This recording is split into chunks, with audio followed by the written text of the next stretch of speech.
जय हिंद दोस्तों, मैं नवीन शर्मा आप सभी का स्वागत करता हूं। आशा करता हूं आप सब एकदम अच्छे हैं, एकदम बेहतरीन हैं। एक बार सारे प्यारे दोस्त बताएंगे आप सब कैसे हैं।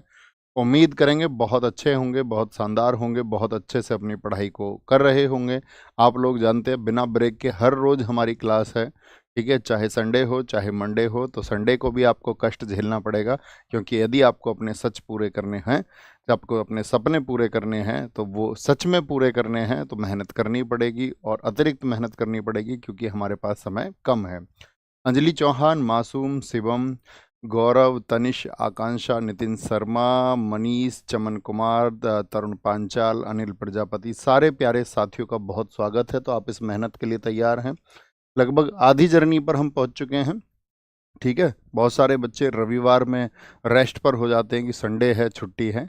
तो आप उस माइंडसेट से परे के बच्चे हैं जो आप यहाँ क्लास में अवेलेबल हैं, और ईश्वर आपको सफल करे, आपकी मेहनत, आपकी योजनाएं आपको सफल करे। तो शुरू करते हैं प्रैक्टिस सेट नंबर आपका 7 को, जिसमें पहला क्वेश्चन है, भारती शिवाजी किस शैली के नृत्य के लिए प्रसिद्ध हैं? भारती शिवाजी जरा बताएंगे। तो भारती शिवाजी कथकली के लिए प्रसिद्ध हैं, आपका कथकली के लिए, या भरतनाट्यम के लिए, मोहिनी अट्टम के लिए, या फिर ओडिसी के लिए। तो क्या बोलेंगे? भारती शिवाजी भैया मोहिनी अट्टम से संबंधित हैं। हम आपसे पूछना चाहेंगे मोहिनी अट्टम का कोई एक कलाकार और आप हमें बताएं। तो आप बोलोगे भैया मोहिनी अट्टम से सबसे इंपॉर्टेंट नाम एक और आता है, भारती शिवाजी। किसका? भारती शिवाजी का नाम नहीं भूलेंगे, रागिनी देवी का नाम नहीं भूलेंगे। थोड़ा कम कर लेते हैं इसको। क्या बोलेंगे? रागिनी देवी का नाम भैया नहीं भूलेंगे, बहुत पूछा जाता है। रागिनी देवी किससे संबंधित हैं? तो मोहिनी अट्टम। मोहिनी अट्टम है कहाँ का बताइए जरा, किस राज्य से संबंध रखता है? कनक रेले भैया, कनक रेले बहुत पूछा जाता है। और सबसे इंपॉर्टेंट नाम इसमें आता है आपका कलामंडलम। बताओ कौन सी अम्मा है? कलामंडलम, कलामंडलम कल्याणी अम्मा। कलामंडलम कल्याणी, कल्याणी अम्मा हैं, जिनको हम मदर ऑफ मोहिनी अट्टम कहते हैं। क्या बोलते हैं इनको? इनको मदर कहा जाता है मोहिनी अट्टम की, मदर ऑफ मोहिनी अट्टम, यानी कि मोहिनी अट्टम की जननी कहा जाता है मोहिनी। एक सुनंदा नायर भी इससे जुड़ी हुई हैं, सुनंदा नायर भी। आप मुझे बताओ, आपने याद किए होंगे कल मैंने टारगेट आपको दिया था। टारगेट साथी जो मैं आपको दे रहा हूँ, जैसे ऊपर ब्लू कलर में टारगेट लिखा होता है, शास्त्रीय नृत्य कलाकार यानी क्लासिकल डांस के जो डांसर्स हैं वो आपको पढ़ने, तो आप पढ़ते होंगे ना। जरूर टारगेट को अचीव करना है। अगर मैं आपसे बोलूं कथक के, मुझे बताओ फटाफट से, कथक के कुछ कलाकारों के नाम। तो जितने भी महाराज हैं, यानी कि बिरजू महाराज हो गए आपका, लच्छू महाराज हो गए चाहे आपका, या फिर सुखदेव महाराज हो गए, ठीक है। और कथक में क्या आएगा आपका? शोभना नारायण, एक नाम आता है शोभना, शोभना नारायण, इनका नाम मत भूलना, शोभना नारायण। और कथक में क्या पूछा जाता है आपका? जो भाटे हैं, रोहिणी भाटे, सामा भाटे, जितनी भी भाटे हैं, सिर्फ रूट वर्ड लिख दूं। जो भाटे होंगे हमारे, भाटे होंगे, जिनके रूट वर्ड में भट्ट आए, क्या आए? भट्ट आए। जिनके रूट वर्ड में सेन आए, जैसे सासवती सेन है, सासवती सेन, वंदना सेन। जिनके रूट वर्ड में अस्थाना आए, नलिनी अस्थाना, कमनी अस्थाना है। या जिनके में आपका लखिया आता है, लखिया, कुमुदनी लखिया है, कुमुदनी लखिया है। याद है सारे साथियों को ये? सेन से बताना कौन कौन से दो नाम मैंने अभी बोले, सासवती सेन और वंदना सेन। ये पूछे जाते हैं दोस्त खूब। अगर हम आपसे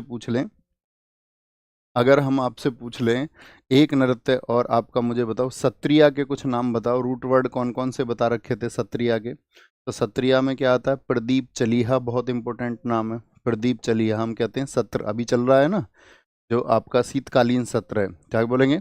सत्रिया, सत्रिया आपका प्रदीप चलीहा। क्या बोलेंगे? प्रदीप चलीहा हो गए आपका। गुरु जतिन गोस्वामी, क्या बोलोगे? जतिन गोस्वामी है, गोस्वामी, जतिन गोस्वामी है आपका। जैसे एक नाम आता है, रूट वर्ड होता है सेकिया, जिन भी शब्दों में सेकिया आएगा, ठीक है।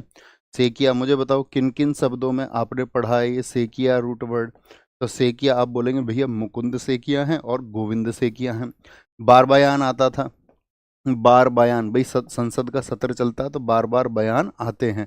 बार बयान, बार बयान में बताइए तो कौन थे? हजारिका बार बयान थे और मणिक बार बयान थे। कौन थे? मणिक चंद बार बयान। तो ये इनके रूट वर्ड हैं। जैसे हम आपसे अब पूछना चाहेंगे यहाँ पर एक और, मुझे बताओ मणिपुरी के, मणिपुरी से संबंधित कौन कौन है? तो मणिपुरी से भैया एक नाम तो आता है झावेरी सिस्टर्स का, झावेरी बहनें। क्या बोलोगे? झावेरी बहनें।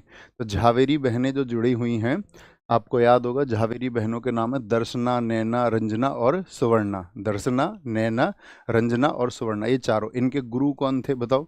गुरु कौन है इन चारों के? तो गुरु थे इनके झावेरी सिस्टर्स के गुरु हैं गुरु विपिन सिंह। कौन है? गुरु विपिन सिंह। तो जितने भी नाम जिनमें गुरु और सिंह आ जाए, क्या आ जाए? गुरु और सिंह आ जाए। जैसे गुरु इंद्रजीत सिंह, गुरु अमली सिंह है, गुरु नल कुमार सिंह है, तो वो सब किससे हो जाएंगे? वो मणिपुरी से संबंधित हो जाएंगे। मणिपुरी से एक साथ ही आपका मेहता रूट वर्ड आता है। मेहता, मेहता में कौन कौन से आती है? निर्मला, निर्मला और सविता मेहता आती हैं। निर्मला और सविता मेहता। अब जैसे ये चार बहनें हैं, चार बहनें, कितनी बहनें ये झावेरी बहनें? चार। तो चार से याद रखते थे चारू माथुर। क्या याद रखते थे? चार से चारू माथुर भी इससे जुड़ी हुई हैं। एक याद रखते थे चार बहनें हैं ये, तो एल बिनो देवी भी हैं। बिनो, बिनो को बहनों से याद रखते हैं, बिनो देवी। और यहीं से हम देखते हैं जितने भी रूट वर्ड जिनमें देवी आएगा, क्या आएगा? देवी आएगा, तो वो ज़्यादातर मणिपुरी से संबंधित हैं। किससे हैं? मणिपुरी से संबंधित हैं। बोलेंगे भी फटाफट से? बोलेंगे। तो जैसे कोई एक नाम मुझे बताओ देवी से। भैया पी रीपा देवी हैं, पी रीपा देवी। लता सेन देवी हैं। एक नाम आप भी बताओ, कोई एक नाम आपको भी बताना। लता सेन देवी हैं, ठीक है। टी इबूमी देवी हैं, बहुत पूछी जाती हैं ये तो। टी इबूमू देवी, ये मतलब नाम पूछे जाते हैं लगातार। एल बिनो देवी। रीता देवी हैं, रीता देवी है, रीता देवी। कोई दिक्कत, कोई परेशानी? ठीक आंसर आया। क्वेश्चन नंबर 2 है, खुआंग किस राज्य का एक पारंपरिक संगीत वाद्य यंत्र है? यानी एक ट्रेडिशनल म्यूजिकल इंस्ट्रूमेंट है, और किस स्टेट से इसका रिलेशन है? किस स्टेट से? तो झारखंड से है, वेस्ट बंगाल से, असम से, या फिर मिजोरम से? तो क्या बोलेंगे भैया? खुआंग कहाँ का है आपका? तो खुआंग मिजोरम का, मिजोरम का। झारखंड का है सिंगा। क्या बोलोगे? झारखंड का सिंगा होता है। वेस्ट बंगाल का आपका क्या बोलोगे? श्रीखोल और दोतारा होता है। क्या होता है? श्रीखोल और दोतारा, ये जिसको डोटारा भी बोलते हैं, दोतारा होता है। कहाँ का है दोतारा? ये आपका पश्चिम बंगाल का। असम की अगर हम बात करते हैं, असम में कौन सा होता है? पेपा होता है, पेपा। और गोगोना, क्या होता है? गोगोना होता है, गोगोना। 5 और पूछें आपसे, बताने के लिए तैयार है? घुमोट बताओ कहाँ का है? घुमोट, घुमोट कहाँ का है? तो घूमने सब कहाँ जाते हैं? घूमने गोवा का है भैया। कहाँ का है? गोवा का है। पेना बताओ, पेना क्या रहता है? मणि, डायमंड रहता है पेना। मणिपुर, क्या बोलोगे? पेना मणिपुर का है। करताल बताओ कहाँ का है? करताल, करताल, करताल भैया आपका राजस्थान का है। कहाँ का? राजस्थान का। मशक, मशक कहाँ का है? मशक बताओ, मशक उत्तराखंड और यूपी का है। कहाँ का? उत्तराखंड और यूपी का है। पोनु योक्सी एसएससी सबसे ज़्यादा पूछता है। पोनु योक्सी कहाँ का है बताएंगे? पोनु योक्सी ये अरुणाचल का है। कहाँ का है? अरुणाचल का, अरुणाचल का है। इडक्का बताओ कहाँ का है? इडक्का, इडक्का भैया केरला का है। कहाँ का है? इडक्का आपका केरला का है, केरला का, केरला का, ठीक है। हलगी बताएंगे, हलगी कहाँ का है? हलगी, हलगी एक म्यूजिकल इंस्ट्रूमेंट है। हलगी, हलगी कहाँ पे चलता है आपका? गुजरात में चलता है। कहाँ पर? गुजरात में और महाराष्ट्र में, महाराष्ट्र में। एक आप मुझे बताओ इसमें जो हाँ, संतूर कहाँ का है? संतूर, संतूर जिससे शिव कुमार शर्मा जी संबंधित हैं, संतूर। तो संतूर आपका जम्मू कश्मीर में चलता है और नॉर्थ इंडिया में चलता है। कहाँ पर? नॉर्थ इंडिया में वो चलता है, नॉर्थ इंडिया में। खंबा थोईबी रिक्तस्थान का एक महत्वपूर्ण प्रदर्शन कला रूप है। खंबा थोईबी, अतिरिक्त बातें ना करें प्लीज, मेरी प्रार्थना है आपसे। क्या बोलेंगे? खंबा थोईबी। खंबा का मतलब क्या होता है? यहाँ पर आपका शिकारी और ये राजकुमारी की प्रेम कहानी। थोईबी का मतलब है राजकुमारी की प्रेम कहानी। तो ठीक है, एक शिकारी राजकुमारी की प्रेम कहानी से संबंधित है। लक्षद्वीप का है, पडुचेरी का है, नागालैंड का है, या फिर आपका मणिपुर का। खंबा तोईबी कहाँ का? मणिपुर का। थांगटा आप जानते हैं, तलवार और भाले को कहते हैं। ये मार्शल आर्ट्स हैं। सरित सरक कहाँ की मार्शल आर्ट है बताओ जरा? सरित सरक की अगर हम बात करते हैं, वो आपका क्या बोलोगे?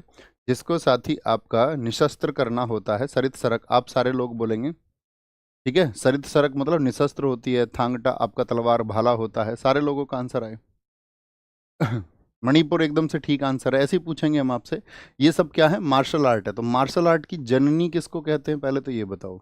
मार्शल आर्ट की जननी, मार्शल आर्ट की जननी, आज मार्शल आर्ट को एक बार रिपीट करना है, तो वो है भैया कलारी पैटू। क्या बोलोगे? कलारी पट्टू भी बोलते हैं, कलारी पैटू भी बोलते हैं। कहाँ की है कलारी पैटू? केरल की है। और कौन से बॉलीवुड स्टार हैं जो इसमें एक्सपर्ट है कलारी पैटू में? तो आपको होगा विद्युत जामवाल है। कौन है जी? विद्युत जामवाल है। विद्युत जामवाल है, ये हम सबको पता होना चाहिए। क्या बोलेंगे? विद्युत जामवाल है। ओके, अब बताएंगे मुझे फटाफट से कुछ, मैं आपसे मार्शल आर्ट पूछना चाहूंगा यहाँ पर, सॉरी, कुछ मार्शल आर्ट बताओ।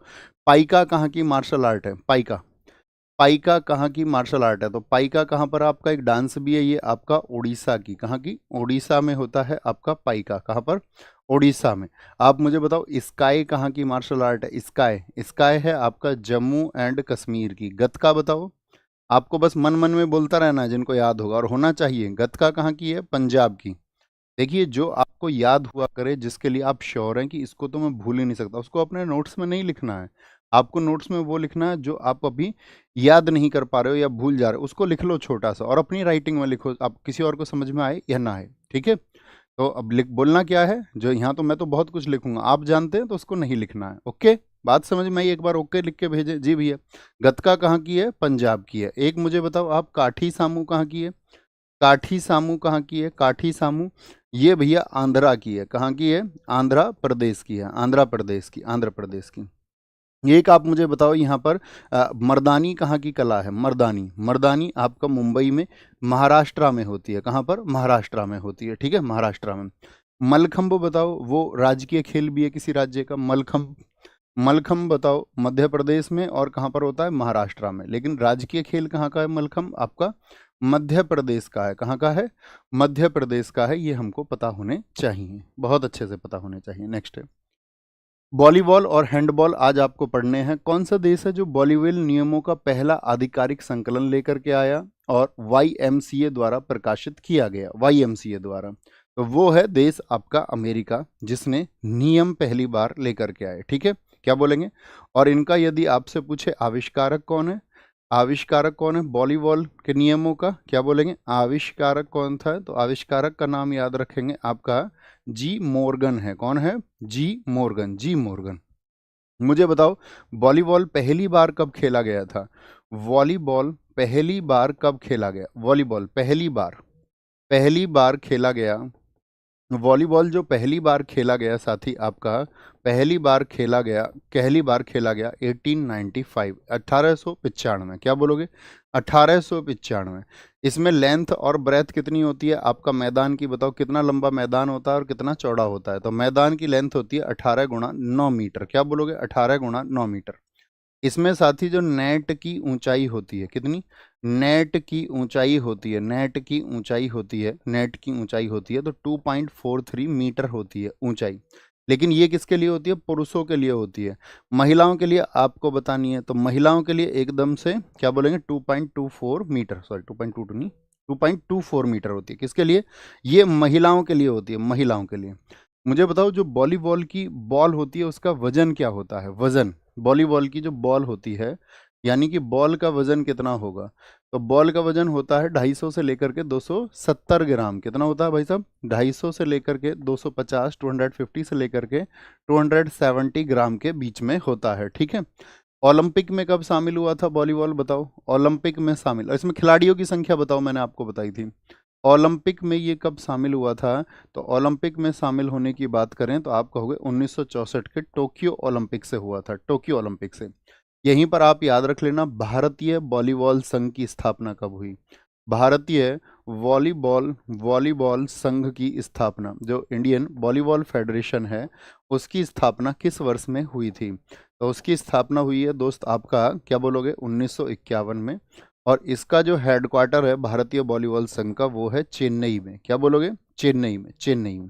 अच्छा, एक क्वेश्चन और पूछा जाता था, कभी कभी वॉलीबॉल को बीच पर भी खेला जाता है, तो बीच वॉलीबॉल की मेजरमेंट्स क्या होती हैं? तो इसके तो 18 गुणा 9 होते हैं, तो यहाँ से 2 घटाते हैं और यहाँ से 1 घटाते हैं, तो कितना बनता है? बीच वॉलीबॉल की जो माप है, बीच वॉलीबॉल, बीच वॉलीबॉल आपका समुद्र तट के किनारे खेला जाता है बीच वॉलीबॉल, तो इसमें जो माप होती है वो होती है 16 गुणा 8 मीटर की। कितनी? 16 गुणा 8 मीटर की होती है, 16 गुणा 8 मीटर, ये हमको पता होना चाहिए। 16 गुणा 8 पे मुझे बताओ वॉलीबॉल किस देश का, कौन से भारत के पड़ोसी देश हैं जिनका नेशनल गेम है? तो क्या बोलेंगे? वॉलीबॉल्स क्या बोलते थे? नेपाल, नेपाली पहनता बाली, और तो क्या बोलेंगे, एक तो नेपाल का और एक श्रीलंका का, एक श्रीलंका का। ओके, 6 खिलाड़ी इसमें होते हैं। बहुत ठीक आंसर दिया। बॉल बैडमिंटन के बारे में निम्नलिखित कथनों पर विचार करें। उपयोग की जाने वाली मानक गेंद जो होती है वो नींबू पीले रंग की होती है, जो ऊन से बनी होती है, जिसका वजन 22 से 23 ग्राम के बीच में और व्यास 5 से 5.5 सेंटीमीटर होता है। बॉल बैडमिंटन में इस्तेमाल होने रैकेट का वजन 250 ग्राम तक और लंबाई 70 सेंटीमीटर तक होती है।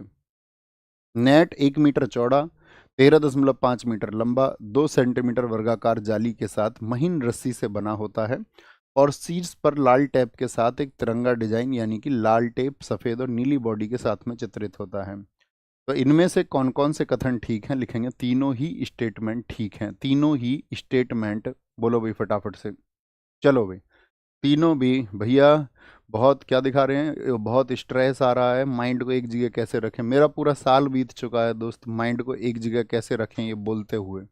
ना जाने कितने साल बीत चुके हैं और 6 दिन पहले आपको ये नहीं करना। अभी 4 दिन पहले भी बताया, इसका मतलब है आपने 4 दिन पहले की कक्षा नहीं की। इसका मतलब है आज जो हम कहेंगे आप उसे भी भूल जाएंगे, है ना। तो अतिरिक्त बातें ना करें, यही आपसे प्रार्थना है। तो क्या हो जाएगा, 1 2 3 तीनों ठीक हो जाएंगे। देखो, बॉल बैडमिंटन जो होता है उसमें जो कोर्ट की माप होती है, कोर्ट की माप जो होती है याद रख लेना, वो आपका 24 × 12 मीटर होती है। कितनी होती है, 24 × 12 मीटर। ये कोर्ट की माप होती है किसके लिए, बॉल बैडमिंटन के लिए। ये बात बस हमको याद रख लेनी है, ठीक है। बास्केटबॉल लिखा हुआ है, बास्केटबॉल में खिलाड़ियों की संख्या बताओ। आज एक बार बास्केटबॉल आपको रिवाइज कर लेना है। बास्केटबॉल में खिलाड़ियों की संख्या बताओ, क्या बोलोगे, बास्केटबॉल में खिलाड़ियों की संख्या। बास्केटबॉल में खिलाड़ी जो होते हैं वो कितने होते हैं बताएंगे जी। बास्केटबॉल में खिलाड़ी जो हैं वो आपका 5 होते हैं, 5 होते हैं। इसमें साथ ही 5 ही पोजीशन होती हैं इन खिलाड़ियों की। वो 5 पोजीशन से बहुत क्वेश्चन पूछा जाता है। तो 5 पोजीशन कौन कौन सी होती हैं। एक पोजीशन होती है पॉइंट गार्ड, क्या बोलोगे, पॉइंट गार्ड होती है। एक पोजीशन होती है आपका शूटिंग गार्ड, क्या होती है, शूटिंग गार्ड होती है एक पोजीशन आपका। एक होती है आपका साथी सेंटर होता है। एक होता है आपका स्मॉल फॉरवर्ड और एक पावर फॉरवर्ड, क्या बोलोगे sorry sorry, really sorry. Small forward, time ही नहीं मिला माइक बंद करने का। स्मॉल फॉरवर्ड और आपका स्मॉल फॉरवर्ड और साथ में क्या बोलेंगे आपका पावर फॉरवर्ड, क्या होता है, पावर फॉरवर्ड होता है, पावर फॉरवर्ड होता है, पावर फॉरवर्ड होता है, ठीक है। इसमें जो कोर्ट होता है, जो बास्केटबॉल में मैदान होता है, उस मैदान की लंबाई कितनी होती है ये भी क्वेश्चन पूछा जाता है। तो मैदान होता है 28 × 15 मीटर का, किसका, 28 × 15 मीटर होता है। 28 × 15 मीटर ये मैदान की माप होती है, मैदान की माप होती है। इसमें आपको याद रखना चाहिए जो रिम लगी रहती है जिसमें हम बॉल फेंकते हैं, ऐसी जो होती है, इसकी जो ऊंचाई होती है, ऊंचाई तो ज़मीन से कितनी ऊंची होती है, ये ऊंचाई इसकी होती है 3.05 मीटर, मतलब लगभग 10 फीट के आसपास 3.05 मीटर होती है।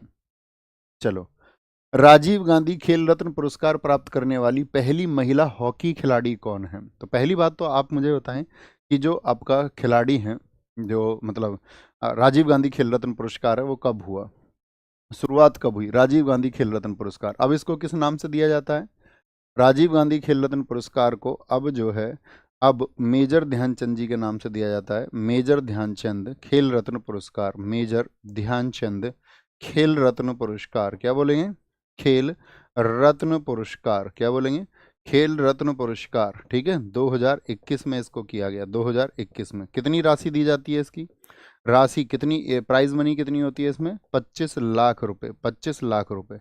और कब शुरुआत हुई थी इसकी, इसकी जो साथी आपका शुरुआत हुई थी वो हुई थी 1991-92 से। कब, 1991-92 से इसको शुरू किया गया था, ठीक है। तो पहले व्यक्ति कौन बने थे जिनको 1991-92 में मिला, बहुत बढ़िया। A4 अहिरान जी ने आंसर दिया है 6 अगस्त 2021, एकदम से परफेक्ट आंसर है। चलिए, यहाँ पर मुझे आंसर दें, क्या बोलेंगे आपका, जो पहले व्यक्ति बने राजीव गांधी खेल रत्न पुरस्कार वाले पहले व्यक्ति कौन थे, विश्वनाथन आनंद थे। पहले व्यक्ति विश्वनाथन आनंद, कौन है, विश्वनाथन आनंद, विश्वनाथन आनंद है। और विश्वनाथन आनंद, याद रख लेना आपका, इनको कब मिला था? 1991 92 में। कौन सा खेल खेलते थे? ये चेस खेलते हैं भैया, चेस खेलते हैं। पहले हॉकी के खिलाड़ी बताओ, हॉकी के पहले। बोलेंगे जी हॉकी, हॉकी में पहले किसको मिला था? तो हॉकी में मिला था धनराज पिल्ले जी को। किसको? धनराज पिल्ले को मिला था। सबसे पहले खिलाड़ी यही हैं, धनराज पिल्ले। मुझे बताओ पहली महिला कौन है जिनको आपका राजीव गांधी खेल रत्न पुरस्कार मिला था? पहली महिला खिलाड़ी कौन है? तो पहली महिला आप कहेंगे, पहली महिला बताओ जी, कर्णम मल्लेश्वरी हैं। कर्णम मल्लेश्वरी को मैंने बताया था ओलंपिक मेडल कब मिला था? तो वो सिडनी में मिला था सन 2000 में, कांस्य पदक मिला था, कांस्य पदक। कर्ण क्या बोलोगे? कर्णम मल्लेश्वरी को मिला था, कर्णम मल्लेश्वरी, इनको मिला था 1994 में। ठीक है। कौन सा खेल खेलती थी ये बताओ? Weight lifting. वेट लिफ्टिंग पहली महिला हो गई। मुझे बताओ पहली जिम्नास्ट कौन है? पहली जिम्नास्ट जिनको राजीव गांधी खेल रत्न पुरस्कार मिला था, तो पहली जिम्नास्ट है अंजू बॉबी जॉर्ज। क्या बोलोगे? अंजू बॉबी जॉर्ज। पहली बॉक्सर बताओ, पहली बॉक्सर कौन है? तो पहली पहली मुक्केबाज कौन है? मुक्केबाजी में किसको मिला था? तो मुक्केबाजी में मुक्केबाज वो है आपका मैरी कॉम। क्या बोलोगे? मैरी कॉम। कुश्ती में बताओ किसको मिला? कुश्ती में पहली, कुश्ती में महिला कौन सी थी? पहली कुश्ती में महिला जो है आपका, तो वो है आपका, क्या बोलोगे? साक्षी मलिक। क्या बोलोगे? साक्षी मलिक। साक्षी मलिक हैं। कौन है? साक्षी मलिक। और क्वेश्चन हमारा किससे पूछा गया था? क्वेश्चन पूछा गया पहली महिला हॉकी खिलाड़ी, तो कौन है? रानी रामपाल है भैया। कौन है? रानी रामपाल। रानी रामपाल जी को मिला था आपका सन 2020 में। कब मिला था? 2020 में मिला था। बैडमैन किस अभिनेता की आत्मकथा है? बैडमैन, बैडमैन भैया गुलशन ग्रोवर की आत्मकथा है। किसकी है? गुलशन ग्रोवर की। कुछ किताबें मुझे बताओ। द डेफिनेट किसकी किताब है? द डेफिनेट किसकी किताब है? The definitive. क्या बोलोगे? द डेफिनेटिव किसकी किताब है? तो द डेफिनेटिव ये आपका मनोज वाजपेयी की। किसकी है? मनोज वाजपेयी, जबरदस्त एक्टर हैं।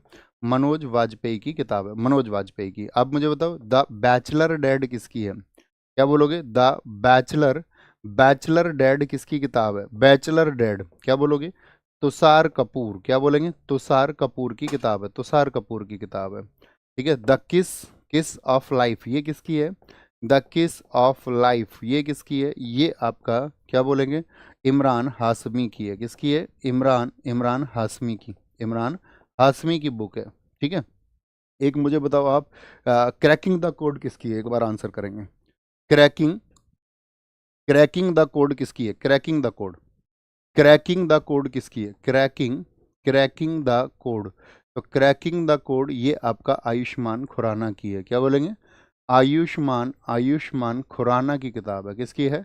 आयुष्मान खुराना की बुक है आपका क्रैकिंग द कोड। एक बताओ the substance and shadow, the sub stance, the substance and shadow, shadow ये किसकी बुक है? तो द सबस्टांस एंड शैडो ये बुक है आपका दिलीप कुमार की। क्या बोलोगे? दिलीप कुमार। किसकी बुक है? दिलीप कुमार की बुक है। एक बताओ आप मुझे, राम राज्य किसकी बुक आई है? नई आई है ये किताब एक, राम राज्य आशुतोष राणा की किताब है। क्या बोलोगे? आशुतोष, आशुतोष राणा की किताब है, आशुतोष राणा की। रोमांसिंग विद लाइफ किसकी थी? Romancing, romancing with life, romancing with life पहले रोमांटिक हीरो कौन था? तो पहले था देव आनंद, देव आनंद, देव आनंद। ठीक है। देवानंद। क्या बोलेंगे? देवानंद। पहले ही चलते थे देवानंद, बोलेंगे नहीं? बोलेंगे सर जी, छींक आना स्वाभाविक है तो इसमें सॉरी, सॉरी क्यों बोलते हैं? अरे ऐसे ही बोलते हैं, आप डिस्टर्ब हो गए इसलिए। कोई डिस्टर्ब ना हो, किसी को खराब ना लगे कि ये क्या तरीका है, तुमने अपनी तबीयत तुम पर ठीक नहीं रखी जाती, तो इसलिए सॉरी बोल दिया जाता है ना।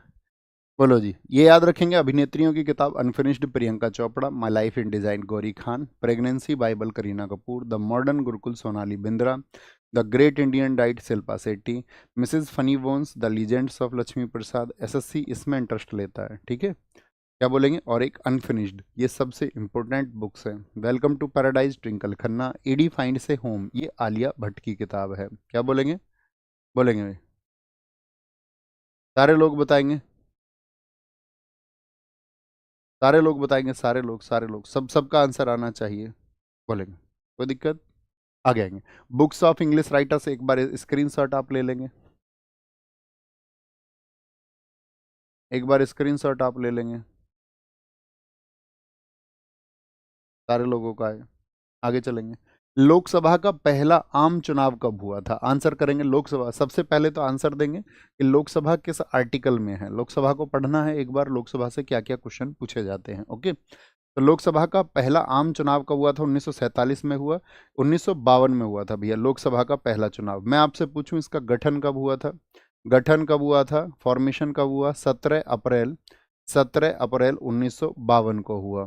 लोकसभा का पहला सत्र कब से शुरू हुआ बताएंगे? फर्स्ट सेशन जो था, पहला सत्र जो शुरू हुआ वो हुआ 13 मई 1952 से। क्या बोलोगे?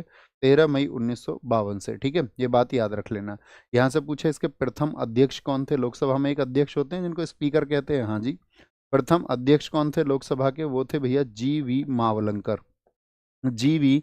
मावलंकर। मुझे बताओ इसके पहले उपाध्यक्ष कौन थे? पहले उपाध्यक्ष कौन थे इसके? पहले उपाध्यक्ष यानी कि पहले वो दूसरे अध्यक्ष भी रहे थे, तो पहले उपाध्यक्ष थे आपका M.A. आयंगर। कौन थे? M.A. आयंगर। M.A. आयंगर। मुझे बताओ लोकसभा अध्यक्षों में सबसे लंबे कार्यकाल तक कौन व्यक्ति रहा है? ठीक है, क्या बोलेंगे? सर्वाधिक कार्यकाल किसका रहा है अध्यक्ष के तौर पर?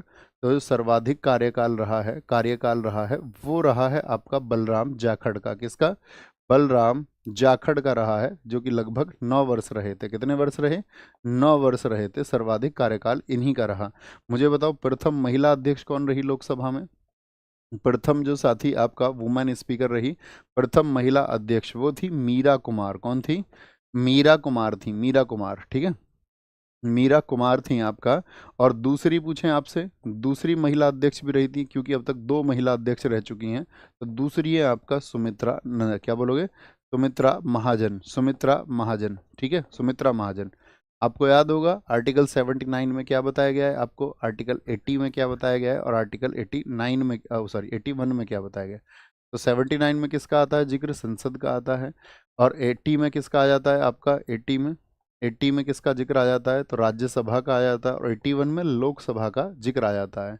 तो लोकसभा में अपोजिशन भी होता है। आप कहेंगे हाँ जी भैया, तो अपोजिशन मुझे बताओ फटाफट से, जो विपक्ष का नेता पद है वो किस वर्ष में शामिल किया गया था? अपोजिशन लीडर, विपक्ष का नेता पहला कौन है? विपक्ष का नेता प्रथम प्रथम विपक्ष के नेता कौन बने थे? तो ये बने थे 1969 में राम सुभग सिंह। कौन थे?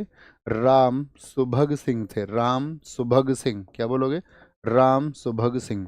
अब तो नई संसद बन चुकी है। हाँ जी, पुरानी संसद जो थी, पुरानी संसद वो किस मंदिर के डिजाइन से प्रभावित थी, जरा बताएं फटाफट से। तो आप कहोगे भैया वो 64 योगिनी मंदिर से प्रभावित थी। ठीक है, ये नए संसद भवन है जिसके वास्तुकार विमल पटेल हैं। विमल पटेल कौन है? इसके आर्किटेक्ट विमल पटेल हैं।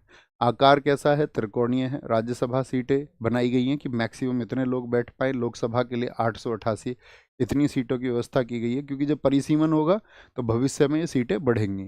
कुल सीटें 1272 के करीब में। राज्यसभा की थीम कमल है, लोकसभा की थीम मोर है।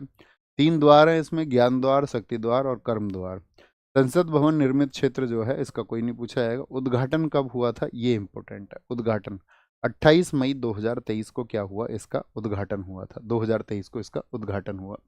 लोकसभा के लिए सीटों का आवंटन मुख्य रूप से किस पर आधारित होता है? किस आधार पर सीटों को दिया जाता है कि इस स्टेट में इतनी सीटें होंगी? तो राज्य की आय इनकम के आधार पर नहीं भैया, राज्य की जनसंख्या एक आधार होती है, या जनसंख्या अनुपात देखा जा सकता है। तो क्या बोलेंगे? जनसंख्या अनुपात एक आधार होता है। ठीक है, जनसंख्या अनुपात एक आधार होता है। जनसंख्या अनुपात एक आधार होता है। तो लोकसभा के लिए सीटों का आवंटन इस तरह से होता है। अब यहाँ पर मैं आपसे बात करूँ, मुझे बताओ लोकसभा में कुल सीटें कितनी हैं वर्तमान में? लोकसभा में सीट कितनी है वर्तमान में? तो सीट है अभी 543। मैक्सिमम कितनी हो सकती हैं? मैक्सिमम, तो मैक्सिमम आप कहोगे भैया 552। क्या बोलोगे? 552 सीटें। ठीक है, 552। देखिए सीटों की संख्या अभी कम नहीं हुई है। हाँ, जो अंगल भारतीयों के लिए आपका स्पेस था 2 सीटों का, वो खत्म कर दिया गया। क्या बोलेंगे? वो 2 खत्म कर दिया, लेकिन सीटों की संख्या में अभी कोई परिवर्तन नहीं हुआ है। ठीक है, तो अगर एग्जाम में बोले 552 दिया ही नहीं है तो 550, फिर 550 चुनना। दोनों दिए हुए हैं तो 552 को चुनना है। ओके, ये बात याद रख लेना।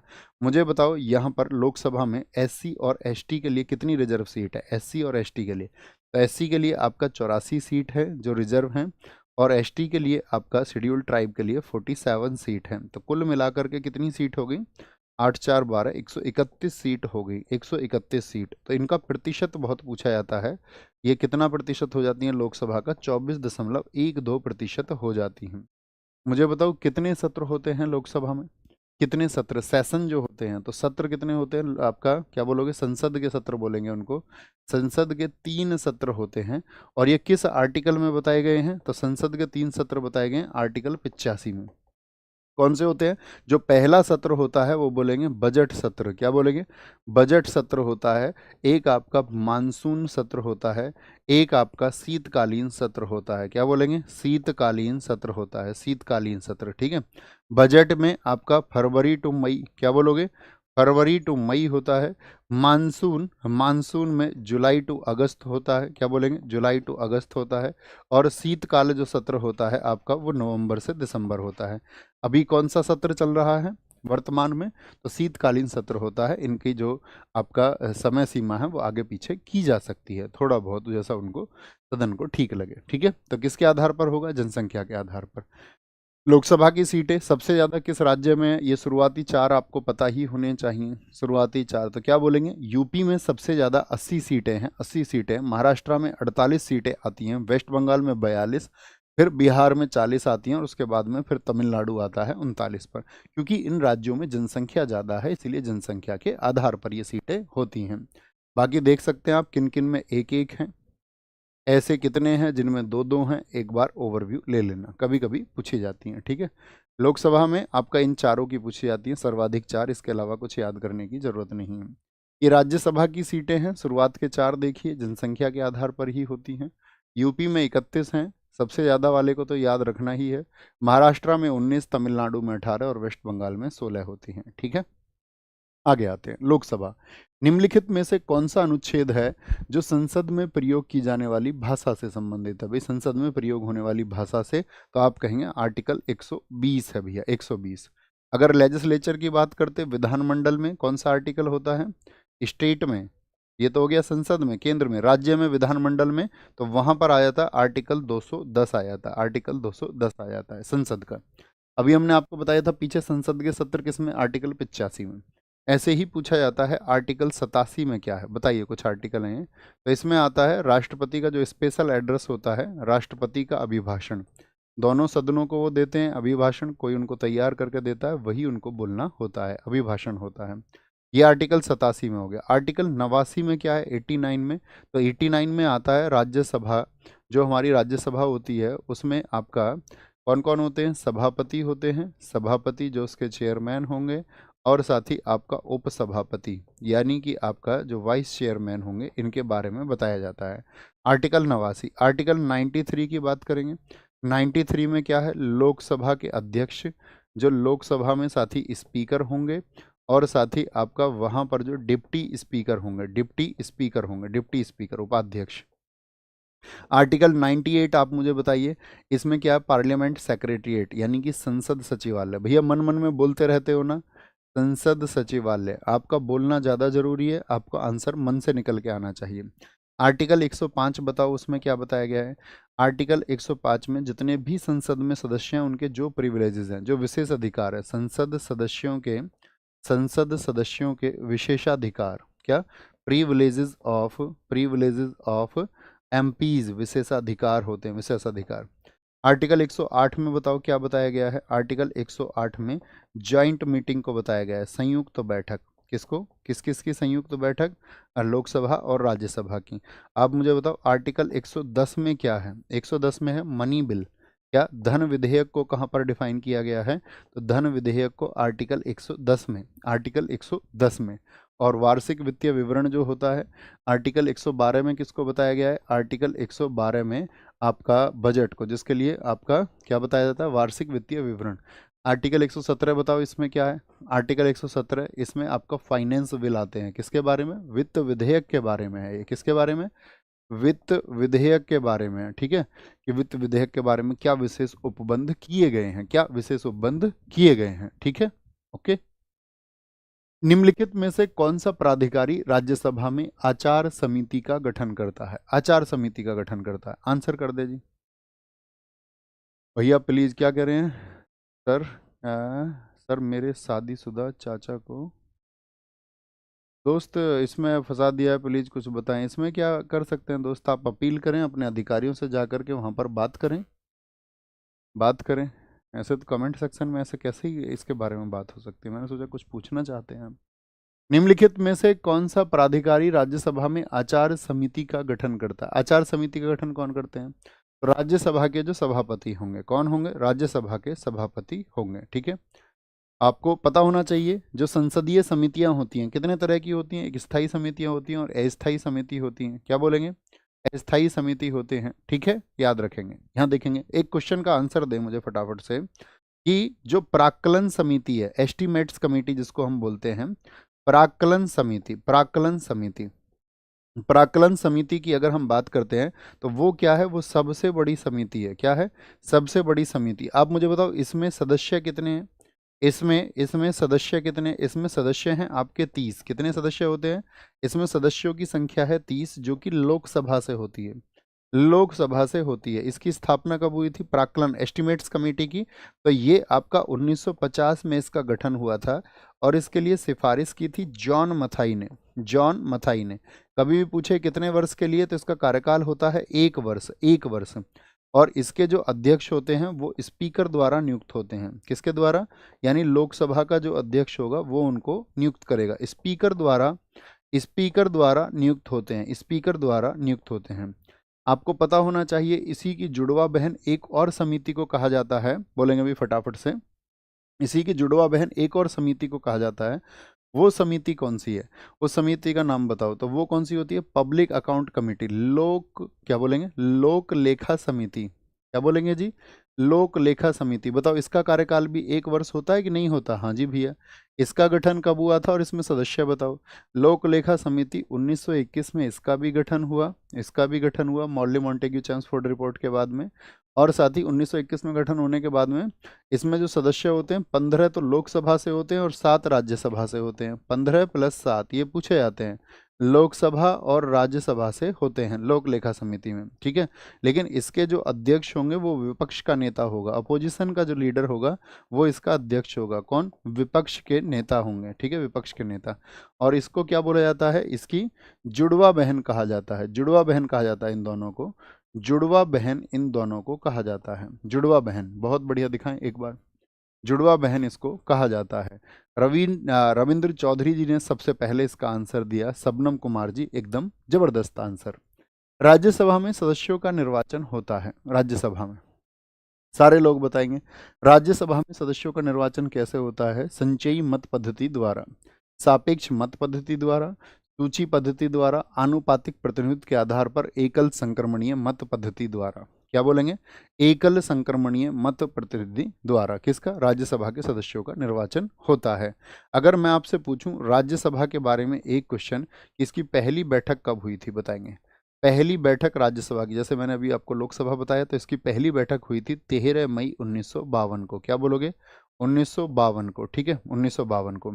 मुझे बताओ इसमें साथी आपका अधिकतम सदस्य कितने हो सकते हैं? मैक्सिमम सदस्य, तो इसमें मैक्सिमम सदस्य हो सकते हैं 250, लेकिन वर्तमान में कितने हैं? एट प्रेजेंट 245 हैं। क्या बोलोगे? 245 हैं, ठीक है।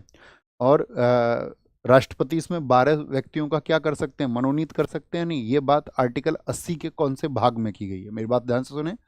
राष्ट्रपति 12 सदस्यों का आपका मनोनयन कर सकते हैं राज्यसभा में, यानी कि उच्च सदन में। यह प्रक्रिया आयरलैंड से ली गई है, लेकिन आर्टिकल 80 के कौन से भाग में, ये आंसर करना है। आर्टिकल 80 के कौन से भाग में जो राज्यसभा में 12 सदस्यों का मनोनयन होगा? क्या ये लोग राष्ट्रपति के निर्वाचन में भाग लेंगे? 12 सदस्यों का मनोनयन होगा, मनोनयन होगा, मनोनयन होगा। आर्टिकल 80 का कौन सा भाग होगा? बहुत बढ़िया, बहुत सारे साथियों का आंसर आया आर्टिकल 80 का 3। कुछ ही लोग परफेक्ट आंसर अच्छे क्वेश्चन का दे पाते हैं, नहीं तो ज़्यादातर तो आपका इतने कलाकार हैं, सर जी ये हो गया, सर जी वो हो गया, सर जी कल को आप ये हो जाओगे, कल को सर जी आप आप चले जाओगे, कौन पढ़ाएगा? क्या तुम्हारा होगा? पढ़ते रहें, बढ़ते रहे। निम्नलिखित में से किसने 1765 में ईस्ट इंडिया कंपनी को दीवानी के अधिकार, क्या बोलेंगे, दीवानी के अधिकार प्रदान किए, बताएंगे। बंगाल का नवाब है बंगाल का नवाब था मीर कासिम, या बंगाल का नवाब था नजमुद्दौला, या अवध का नवाब था शुजाउद्दौला, या मुगल बादशाह शाह आलम द्वितीय। तो आपको याद होगा 1764 में एक वॉर हुआ था। 1764 में कौन सा युद्ध हुआ है, बताएंगे। तो 1764 में एक युद्ध हुआ है जिसको बोलते हैं बक्सर का युद्ध। क्या बोलते हैं, बक्सर का युद्ध। बक्सर के युद्ध में कौन कौन लड़ा था, बताओ जरा। बक्सर के युद्ध में कौन कौन लड़ा था। एक तरफ तो था आपका हेक्टर मुनरो, कौन था, हेक्टर मुनरो था, हेक्टर मुनरो। और दूसरी तरफ कौन थे वर्सेज में, आपका एक तो मीर कासिम था, मीर कासिम। और मीर कासिम के साथ में कौन कौन था आपका, एक एग्जाम में क्वेश्चन पूछा जाएगा जरूर। मीर कासिम में एक तो अवध का नवाब था शुजाउद्दौला, कौन था, अवध का नवाब था शुजाउद्दौला, जो कि अवध क्षेत्र से था, कहाँ से, अवध से।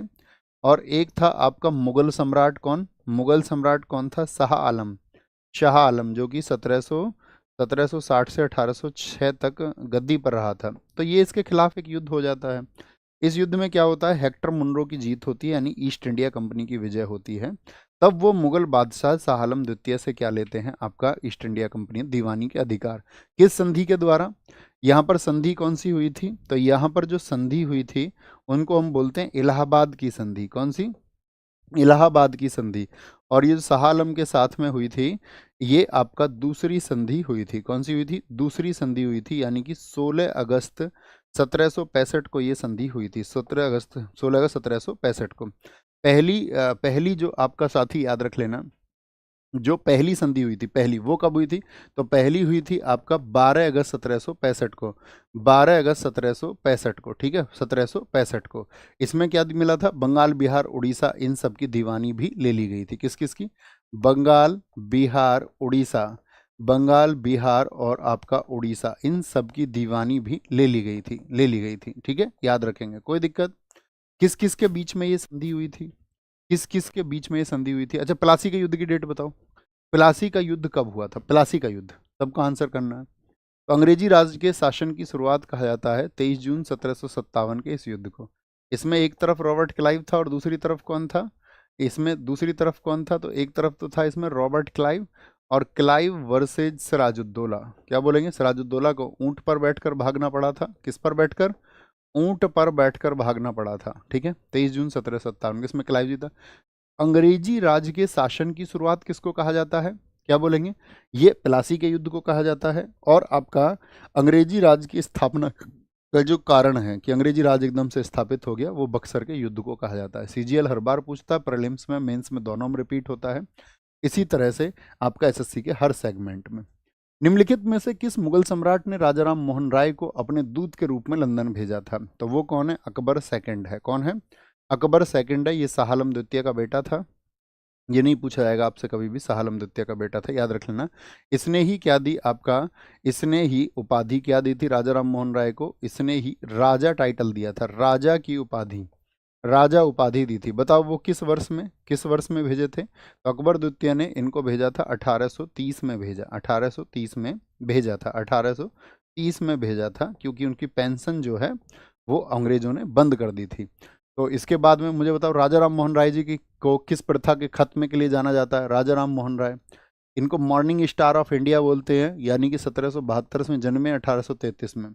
भारतीय नभ प्रभात का तारा या भारतीय पुनर्जागरण के जनक, फादर ऑफ इंडियन रेनेसा, इन्होंने सोते भारत को जगाया, भारतीय पुनर्जागरण के जनक। इन्होंने कहा कि आपको कुरीतियों को दूर करना होगा, भारतीय पुनर्जागरण के जनक कौन कहे जाते हैं, फादर ऑफ इंडियन रेनेसा, राजा राम मोहन राय। राजा राम मोहन राय को जाना जाता है 1829 में, इन्हीं के प्रयासों से क्या हो गया था, सती प्रथा खत्म हुई थी, क्या, सती प्रथा खत्म हो गई थी। इन्होंने एक आपका समाज की स्थापना की थी, बताओ 1828, पूछा जाएगा इस बार दिल्ली पुलिस लगभग हर सेट में। ब्रह्म समाज की स्थापना, क्या बोलेंगे, ब्रह्म समाज की स्थापना इन्होंने की थी। इन्होंने 1815 में एक सभा बनाई थी, आत्मीय सभा, क्या बोलेंगे, आत्मीय सभा की इन्होंने स्थापना की थी, आत्मीय सभा की, ठीक है, आत्मीय सभा की इन्होंने स्थापना की थी। इनकी जो मृत्यु हुई वो कहाँ पर हुई थी, इनकी मृत्यु हुई थी आपका ब्रिस्टल में, कहाँ पर, ब्रिस्टल में 1833 में इंग्लैंड में इनकी डेथ हो गई थी, इंग्लैंड में, ठीक है, इंग्लैंड में। देखिए, जब कुछ भी आप बदलने के लिए आएंगे तो राजा राम मोहन राय जी को भी अपना घर छोड़ना पड़ा था, इनके घर वालों ने इनका विरोध कर दिया था, ठीक है, जब ये दुनिया को समझाने निकले थे कि ब्रह्म क्या है, ब्रह्म, व्हाट इज ब्रह्म, जो हमारे उपनिषदों में भी समझाया गया है कि ब्रह्म क्या है। अब वो सब उपनिषद जो उपनिषदों में जो ज्ञान है उसको भी छोड़ करके, और जो प्राचीन ज्ञान है उसको भी छोड़ करके अब लोग अपनी अपनी परिभाषाएं गढ़ने लग गए हैं, और बहुत लोग उनके फिर फॉलोवर्स और उनके विश्वासी भी बन जाते हैं, और उन नई परिभाषाओं को भी अपना लेते हैं, जिससे हमारा उपनिषदों का जो ज्ञान है वो जो संचार में होना चाहिए था वह खत्म हो जाता है और उसका कोई अर्थ नहीं बच जाता है। इसीलिए इनको विरोध झेलना पड़ा था। किस यूरोपीय समुदाय ने भारत के साथ प्रथम व्यापारिक संबंध स्थापित किया था, बोलेंगे अभी फटाफट से। आगे आगे बढ़ेंगे भैया, आगे बढ़ेंगे। चलो बातें ना करें भैया, ये देखिए, आप आज इंटरनेट के युग में हैं। आप एक बात बताइए, अगर आप कुछ जानना चाहते हैं तो आप उसको जान सकते हैं कि या नहीं? हमारा काम है आपको गाइड करने का, ये बताने का कि पैटर्न क्या रहेगा, किस तरह के क्वेश्चन पूछे जाते हैं। जैसे आप मान के चलो कमेंट सेक्शन में कोई लिखे भी, जो जनरल क्लास होती है ना, तो जनरल क्लास में तो ये है कि कुछ क्वेश्चन आया उससे रिलेट करके पढ़ा दिया। अभी पहले क्वेश्चन से हम दूसरे पहुंच जाते हैं, इतने आप लिखते हैं, है ना, और फिर मैं उसको बताऊं तो हौच पौच हो जाता है। तो आपको वैसे भी फैक्ट ही जानना होता है, तो फैक्ट को आप डाल सकते हैं। आज आप एआई के युग में हैं, चैट जीपीटी के ज़माने में आप रह रहे हैं। ऐसा कुछ हो ही नहीं सकता जो आपको ना मिले, और विद सोर्स मिलेगा आपको, है ना। तो उतना अवेयर बनिए, क्योंकि आप पढ़े लिखे लोग हैं, नहीं तो भीड़ में पीछे खो जाओगे। किस यूरोपीय समुदाय ने भारत के साथ पहली बार, तो पुर्तगालियों ने सबसे पहले संबंध स्थापित किए। पुर्तगाली कब आए थे भारत में, वर्ष बताओ? 1498 में। फ्रांसीसी भारत में कब आए? 1664 में।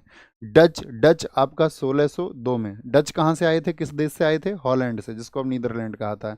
ब्रिटिशियर्स कब आए थे? सन 1600 में आए थे, 1600 में, ठीक है। अच्छा, पुर्तगालियों की जो कंपनी थी उसका नाम क्या था, बताओ? पुर्तगाली कंपनी का नाम आपको बताना है। जैसे अंग्रेजों की थी ईस्ट इंडिया कंपनी, ऐसे ही इनकी जो कंपनी थी पुर्तगालियों की, वो कौन थी? तो क्या बोलोगे? एस्तादो एस्तादो द इंडिया थी। क्या बोलेंगे? एस्तादो द इंडिया थी। अच्छा, डेनिस बता सकते हैं आप मुझे, हमारे देश में कब आए थे, जो डेनमार्क से आए थे? डेनिस हमारे देश में आए थे आपका 1616। स्वीडिश बता सकता है कोई? स्वीडिश जो बता दे वो तो ये समझो टॉपर बनने के चांसेस हैं, टॉपर बनने के। बोलेंगे भी फटाफट से, बोलेंगे जी। सारे लोग आंसर करें फटाफट से, सारे लोगों का आंसर आए, सबका आंसर आना चाहिए। क्या बोलेंगे? 1731। जिसका आंसर 1731 आया वो ठीक है। भारत में पुर्तगाली शक्ति का वास्तविक संस्थापक कौन था? देखिए, वास्को डिगामा तो पुर्तगाली शक्ति का वास्तविक संस्थापक था नहीं, ठीक है, ये जानते हो ना। वास्को डिगामा 1498 में आया, उसको अब्दुल मजीद ने रास्ता दिखाया, वो कालीकट पहुंचा, वहाँ हिंदू राजा जमोरिन ने उसका स्वागत किया था। वास्को डिगामा 3 बार भारत आया। ये बेसिक चीजें हैं। क्या बोलेंगे? सर मेरे साथ में फ्रॉड हो गया है टेलीग्राम चैनल पर इन्वेस्टमेंट कंपनी का। देखिए आजकल, हाँ, इसके बारे में मैं आपको अवेयर कर दूं, जितने भी टेलीग्राम चैनल है, चाहे किसी का भी हो, एक बार थम्स अप करना मेरी बात को समझ करके, ये ज़रूरी है, क्योंकि कई छात्रों के मैसेज मेरे पास इसको लेकर के आते हैं। अब टेलीग्राम में एक नया फ्रॉड चल रहा है, जैसे मेरे नाम से टेलीग्राम है तो उसी में एक लिंक आएगा कि इस पर आप इतना इन्वेस्ट कर दें और इस पर इतना फ़ायदा हो जाएगा। अब बच्चों को ये लगता है कि यार टीचर तो अपने ग्रुप में ऐसा भेज नहीं सकते, और भेजा है तो विश्वसनीय होगा। तो कई बार क्या है, कोई कोई बच्चा, हालांकि अब तो सब साइबर फ्रॉड के बारे में जान चुके हैं, फिर भी कोई कोई बच्चा इस झांसे में आ जाता है जो लालच का शिकार होता है। अच्छा, आज ही डबल कर लेता हूँ, 25 दिन में पैसे डबल कर लेता हूँ। तो ये टेलीग्राम में सबसे बड़ा फ्रॉड चल रहा है, इससे बच करके रहना, अपने साथियों को भी बताना है। किसी के भी ग्रुप में आए, चाहे टीचर के ग्रुप में आ जाए, चाहे इस देश के प्रधानमंत्री ग्रुप में आ जाए, ठीक है, किसी के में भी आ जाए, इस तरह की कोई स्कीम नहीं है। इन सब से हमेशा बचा करो, यही आपको सिखाया जाता है। कहीं नहीं जाना है, कहीं कोई पैसा डबल नहीं होगा तुम्हारा, कहीं कोई फ़ायदा तुमको नहीं होगा। इस तरह की चीज़ों से हमेशा बचिए, ठीक है। अपनी मेहनत पर विश्वास रखिए, और आप अपनी मेहनत से जो कमाएंगे वो सबसे बेहतर होगा, अपनी योजनाओं से जो आप कमाएंगे वो सबसे बेहतर होगा, ठीक है। इस तरह के चक्कर में आओ मत, ठीक है। अच्छा एक बात बताओ, क्या पता टीचर ही फ्रॉड कर रहे हो? आप बता के देखो, हो सकता है ना ऐसे कोई नया ग्रुप बना ले, कोई है उस टाइप का, आपसे करवा ले इन्वेस्टमेंट सही में। आप आते ही क्यों हो किसी के चक्कर में? मत आओ, आना ही नहीं है ना। तो पुर्तगाली शक्ति का वास्तविक संस्थापक था अल्बुकर्क, जो कि दूसरा गवर्नर था। कौन था? ये पुर्तगालियों का दूसरा गवर्नर था। पहला गवर्नर कौन था भैया? पहला गवर्नर कौन था? पहला गवर्नर जो आपका पहला गवर्नर था उसका नाम है फ्रांसिस दी अल्मीडा। क्या बोलोगे? Francis de Almeida, Francis de Almeida, Francis de Almeida था, अल्मीडा, फ्रांसिस दी अल्मीडा था। और ये फ्रांसिस दी अल्मीडा जो था ये 1505 से 1509 रहा था, 1505 से 1509 रहा था। और ये अल्बुकर्क जो रहा था ये 1509 से ले करके 1509 से लेकर के 1509 से और 1515 तक रहा था, 1515। इसी के समय अल्बुकर्क के समय पर क्या हुआ था? गोवा पर विजय हासिल कर ली थी पुर्तगालियों ने। गोवा छीना था इन्होंने 1510 में। कब गोवा छीना था? 1510 में, 1510 में इन्होंने गोवा को छीन लिया था। मुझे बताओ पुर्तगालियों ने जो अपनी पहली फैक्ट्री स्थापित की थी वो कहाँ पर की थी? पहली पुर्तगाली फैक्ट्री कहाँ पर स्थापित हुई? पहली जो साथी आपका पुर्तगाली फैक्ट्री थी वो कहाँ पर स्थापित हुई थी? पहली पुर्तगाली फैक्ट्री, ये बहुत क्वेश्चन पूछा जाता है। तो पहली पुर्तगाली फैक्ट्री आपका 1503 में कोचीन में खुली थी। कहाँ पर? कोचीन में खुली थी। और दूसरी कहाँ पर खुली थी? दूसरी पुर्तगाली फैक्ट्री जो खुली आपका, सबकी फैक्ट्री आपको पता होनी चाहिए, तो 1505 में आपका कन्नूर में खुली थी। कहाँ पर? कन्नूर में खुली थी, कन्नूर में खुली थी। ठीक है। अब ये फ्रांसिस द अल्मीडा था, इसने आपका जो अरब सागर क्षेत्र है उसमें कौन सी पॉलिसी को लागू किया था? इधर वाले एरिया में इसमें इसने जो लागू किया था वो ब्लू वाटर पॉलिसी को, यानी कि एक कार्टेज लेना होगा, एक चार्ज जमा करना होगा और तब आप यहाँ पर व्यापार कर पाओगे। ठीक है, बाकी कोई भी देश। लेकिन इस ब्लू वाटर पॉलिसी को किसने, जिसको हम शांत जल नीति कहते हैं, इस शांत जल नीति को किसने खत्म किया था? बताओ जरा।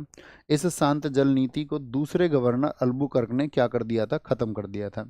पुर्तगाली भारत में सबसे पहले आए। अब आप मुझे बताओ पुर्तगाली भारत से गए कब? पुर्तगाली भारत से गए कब थे? बताएंगे।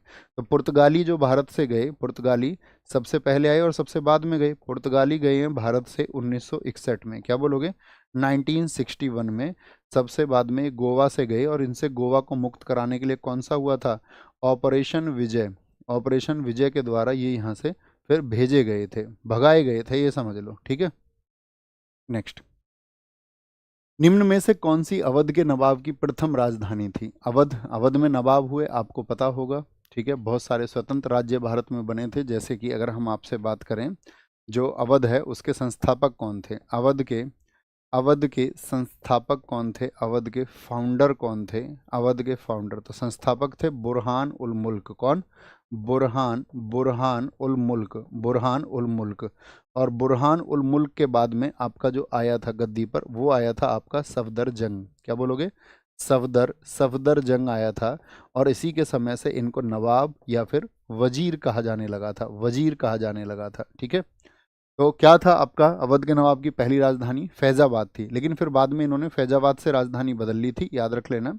1775 में आसफ उद्दौला ने लखनऊ कर ली थी। क्या कर ली थी? आसफ उद्दौला ने राजधानी क्या बनाई थी? आसफ उद्दौला ने क्या? आसफ उद्दौला ने इसको बदल करके लखनऊ कर लिया था। क्या बोलेंगे? लखनऊ कर लिया था। अवध को याद रख लेना। वह कौन सा राज्य क्षेत्र था जिसको अंग्रेजों की दुधारू गाय कहा जाता था, या अंग्रेजों के लिए जो एक रक्षात्मक बफर स्टेट का काम करता था? तो अवध क्या था? अंग्रेजों के लिए, अंग्रेजों के लिए एक बफर स्टेट था। अंग्रेजों के लिए बफर स्टेट किसको कहा जाता है? ईस्ट इंडिया कंपनी के लिए बफर स्टेट हुआ करता था। या अंग्रेजों के लिए किसको कहा जाता है? दुधारू गाय। कौन से राज्य को कहा जाता है? तो वो अवध को ही कहा जाता है। किसको? अवध को कहा जाता है। आप सबको पता है कि डलहौजी की जो नीति थी वो क्या थी? डॉक्ट्रिन ऑफ लैप्स की, व्यक्तिगत सिद्धांत या राज्य हड़प नीति थी। लेकिन उसने अवध को किस तरह से मिलाया था और किस वर्ष मिलाया था, ये आपको बताना है। अवध पर उसने लगा दिए थे आपका बैड एडमिनिस्ट्रेशन के एलिगेशंस, यानी कि कुशासन का आरोप। ये साम्राज्य को अच्छे से नहीं चला पा रहे हैं। और 1856 में विलय कर लिया गया था। किसका? आपका अवध का। कैसे, किसने रिपोर्ट दी थी? कुशासन का आरोप लगा करके, कुशासन का आरोप लगाया और ये रिपोर्ट दी थी आउट्रम ने। किसने? आउट्रम की रिपोर्ट पर, आउट्रम की रिपोर्ट पर, आउट्रम की रिपोर्ट पर, आउट्रम की रिपोर्ट पर। ठीक है, आउट्रम की रिपोर्ट पर इसको मिला लिया गया था।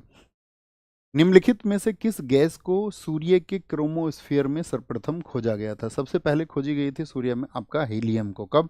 हीलियम को खोजा गया था। और बहुत अच्छा क्वेश्चन बनता है, 1868 में खोजा गया था। 1868 में इसको खोजा गया था। सूर्य के बारे में आपको पता होना चाहिए। आज मैं चाहूँगा आप सूर्यमंडल को एक बार पढ़ लें। पढ़ लेंगे ना? क्योंकि ताकि हमारा यहाँ भी कम समय लगे, और नोट्स चूंकि आपके पास पूरे सौरमंडल के होंगे। ठीक है सर। ऐसे ही आपका हैदराबाद के संस्थापक चिंकलिज खान है। बादल प्रताप जी, बहुत अच्छा आपने लिखा है, बहुत अच्छा आंसर है। अरे थम्स अप करके एनर्जी भेजा करो जी भैया, लिख के भेजो जी जी जी जी जी। सौरमंडल, क्योंकि ये बेसिक चीज़ है। सौरमंडल एटलीस्ट आपको पता होना चाहिए। हम एग्जाम के एकदम से चरम पे आए हुए हैं। तो सौरमंडल में छोटा ग्रह, बड़ा ग्रह, कौन कितने दिन में चक्कर लगाता है, आकार में आपका क्या है, सूर्य से दूरी में क्या है, अपीलियन क्या है, पेरिहीलियन क्या है, बेसिक बेसिक सी चीज़ें। आपका पार्थिव ग्रह कौन से हैं, आंतरिक ग्रह कौन से हैं, आपका जो साथी है बाह्य ग्रह वो कौन से हैं। ओके, बोलो जी। ब्लैक होल की जानकारी सबसे पहले किसने दी थी? तो ब्लैक होल की जानकारी दी आपका एस चंद्रशेखर ने। ठीक है, क्या बोलेंगे? जो ब्लैक होल होता है ये सूर्य से भी ज़्यादा खतरनाक होता है, यानी कि उसके द्रव्यमान का भी 1.44 गुना होता है। इसका सूर्य के द्रव्यमान का, मास ऑफ सन, इसका सूर्य के द्रव्यमान का होता है। ठीक है, आप जानते हैं इसे दूरबीन वगैरह किसी से नहीं देख सकते। इसमें जो गुरुत्वाकर्षण बल होता है वो बहुत ज़्यादा होता है, बहुत ज़्यादा होता है। यहाँ पे हमको याद रखना है, बिग बैंग थ्योरी किसने दी थी? बताओ फटाफट से। बिग बैंग थ्योरी किसने दी थी? बिग बैंग थ्योरी किसने दी थी? तो वो थे जॉर्ज लामेंतेयर। बहुत पूछा जाता है कब इन्होंने इस थ्योरी को दिया था। जॉर्ज लामेंतेयर, क्या बोलेंगे? लामेंतेयर, लामेंतेयर 1894 से 96 तक। ठीक है, इस सिद्धांत की जो व्याख्या की, इसकी जो प्रिंसिपल था, इस बिग बैंग थ्योरी की जो व्याख्या की थी वो किसने की थी? वो की थी आपका रॉबर्ट वैगनर ने। किसने की थी?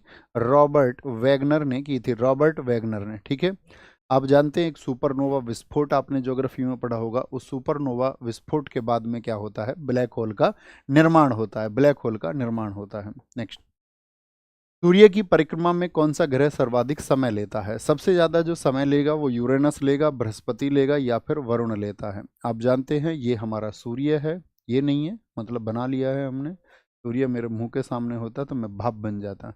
ठीक है, क्या बोलेंगे? क्योंकि उसके inner core 1.5 crore degree Celsius की होती है, जो बाहरी सतह होती है उसका तापमान 6000 डिग्री सेल्सियस होता है। तो मुझे बताएं कौन कौन से ग्रह होते हैं। पहले आता है बुध ग्रह, आता है जिसको हम मरकरी कहते हैं। फिर शुक्र आता है जिसको हम वीनस कहते हैं। तो हम क्या बताते थे? बुश नाम का आदमी कहाँ पर रहता था? बुश नाम का आदमी पृथ्वी पर रहता था। कहाँ पर? पृथ्वी पर रहता था। अरे जॉर्ज बुश, बुश, बुश नाम का आदमी पृथ्वी पर रहता था। और वो हिंदू धर्म को मानता था, तो उसकी वजह से क्या है, मंगल, बृहस्पतिवार और शनिवार को बाल नहीं कटवाता था। मंगल, बृहस्पति और शनिवार को बाल नहीं कटवाता था, शनिवार को। ठीक है, शनि। और इसके बाद में उसके दो बेटे थे, अरुण और वरुण। क्या बोलोगे? अरुण और वरुण क्या थे? उसके दो बेटे थे। देखिए, तो सबसे नज़दीक कौन है और सबसे दूर कौन है? वरुण। तो सबसे ज़्यादा समय कौन लेता है? वो वरुण लेता है। सबसे कम कौन समय लेगा? सबसे कम, सबसे कम मरकरी लेगा, अर्थात बुध लेगा सबसे कम समय। फिर वीनस होता है आपका, वीनस होता है। तो ये क्या है? आपका शुरुआती 4 ग्रह जो हैं इनको हम आंतरिक ग्रह बोलते हैं। क्या बोलते हैं इनको? आंतरिक ग्रह बोलते हैं। आंतरिक ग्रह क्यों कहा जाता है आंतरिक ग्रह? क्योंकि ये सब ठोस हैं। कैसे हैं ये? सॉलिड प्लैनेट्स हैं, सॉलिड। ठीक है, आंतरिक ग्रह इनको बोलते हैं। ठीक है, इंटरस्टियल प्लैनेट भी बोलते हैं, इनर प्लैनेट भी बोलते हैं। ये क्या है? ये बाह्य ग्रह हैं आपके, बाह्य ग्रह, जिनको जोवियन प्लैनेट भी कहा जाता है। जोवियन, क्या बोलते हैं इसको?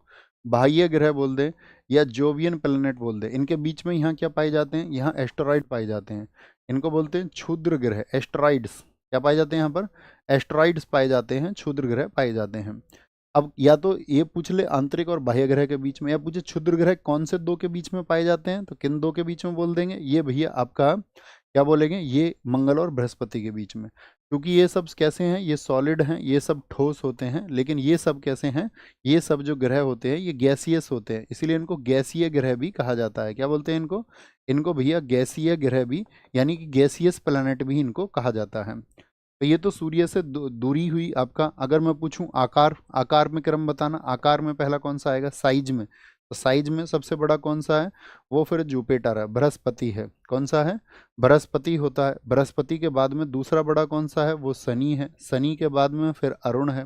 अरुण के बाद में फिर वरुण है, फिर आपका पृथ्वी आता है। पृथ्वी कौन से नंबर पर है? 5वें नंबर पर है। तो एक क्रम पूछ लिया था। फिर शुक्र आता है, फिर मंगल आता है, फिर बुध आता है। तो इस तरह से ये क्रम हमको हमेशा पता होना चाहिए। बुध कितने दिन में परिक्रमा करता है? बुध आपका 88 डेज में परिक्रमा करता है, 888 सॉरी 88 दिन में।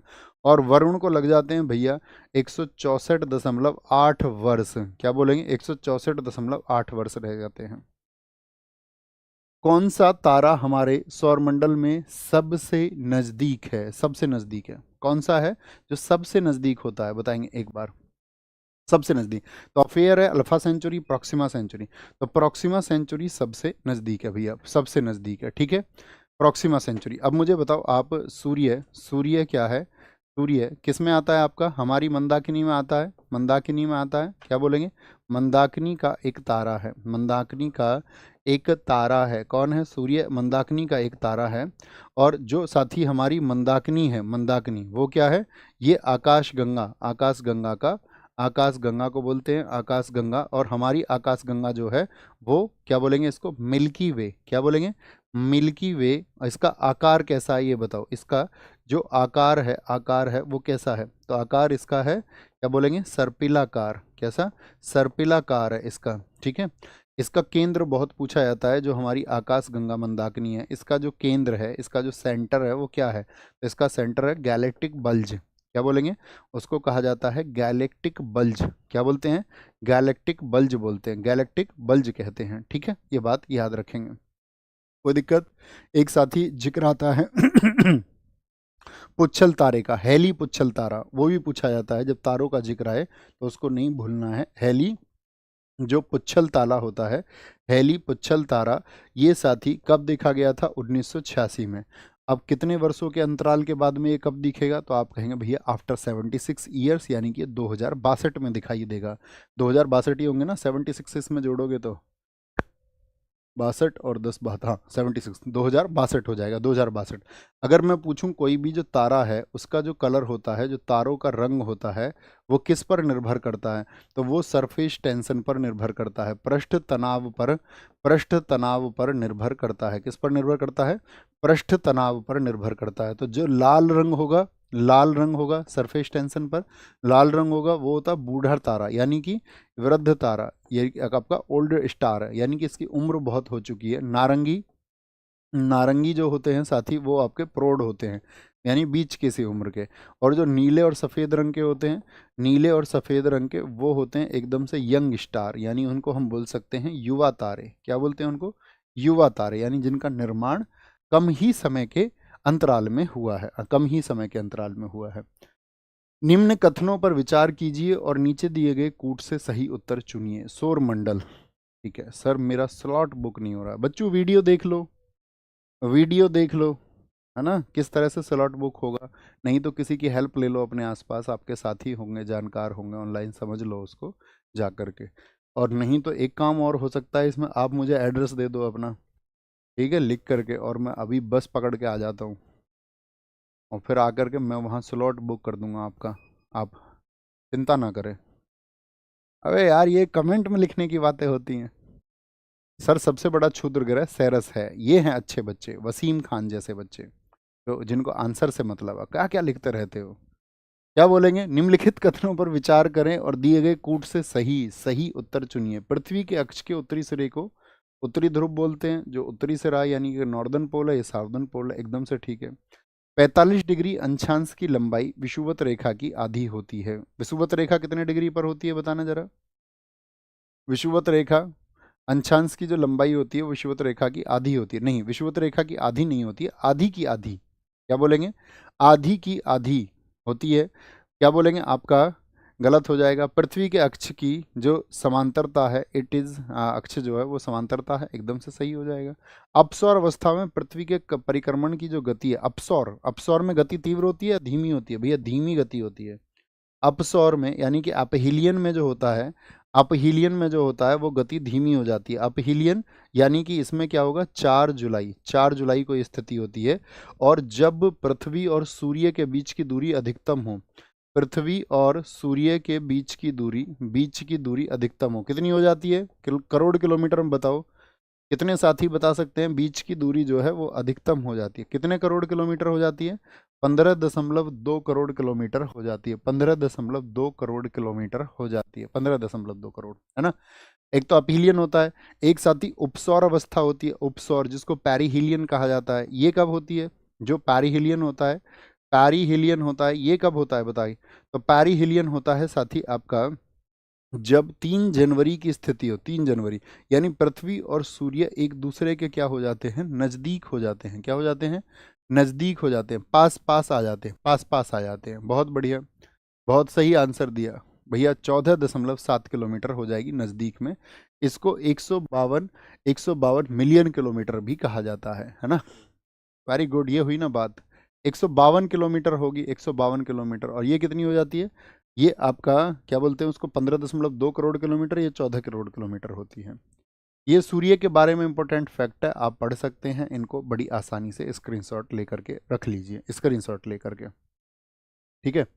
अब आते हैं किसी भी उत्पाद के पैकेज पर अंकित एमआरपी का अर्थ क्या होता है? जो एमआरपी लिखा होता है तो उस एमआरपी का मतलब होता है मार्जिनल रिटेल प्राइस। आप कहेंगे नहीं भैया, मैक्सिमम रिटेल प्राइस होता है। क्या होता है? मैक्सिमम रिटेल प्राइस होता है, ठीक है।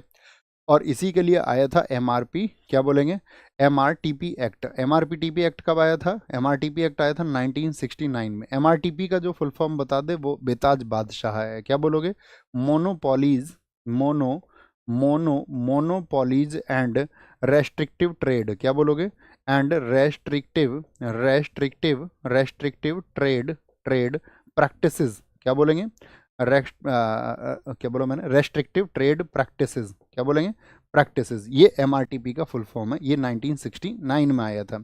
एमएसपी बताओ क्या होता है फुल फॉर्म? एमएसपी का फुल फॉर्म बताओ। मिनिमम सपोर्ट प्राइस, न्यूनतम समर्थित मूल्य। मिनिमम सपोर्ट प्राइस उसको कहते हैं, मिनिमम सपोर्ट प्राइस। कितनी फसलों के लिए दिया जाता है हिंदुस्तान में टोटल बताओ? एआरडीसी बताओ क्या होता है? एआरडीसी का फुल फॉर्म क्या है? एआरडीसी ये होता है agriculture refinance and development corporation. क्या बोलोगे? Agriculture agriculture refinance. क्या बोलेंगे?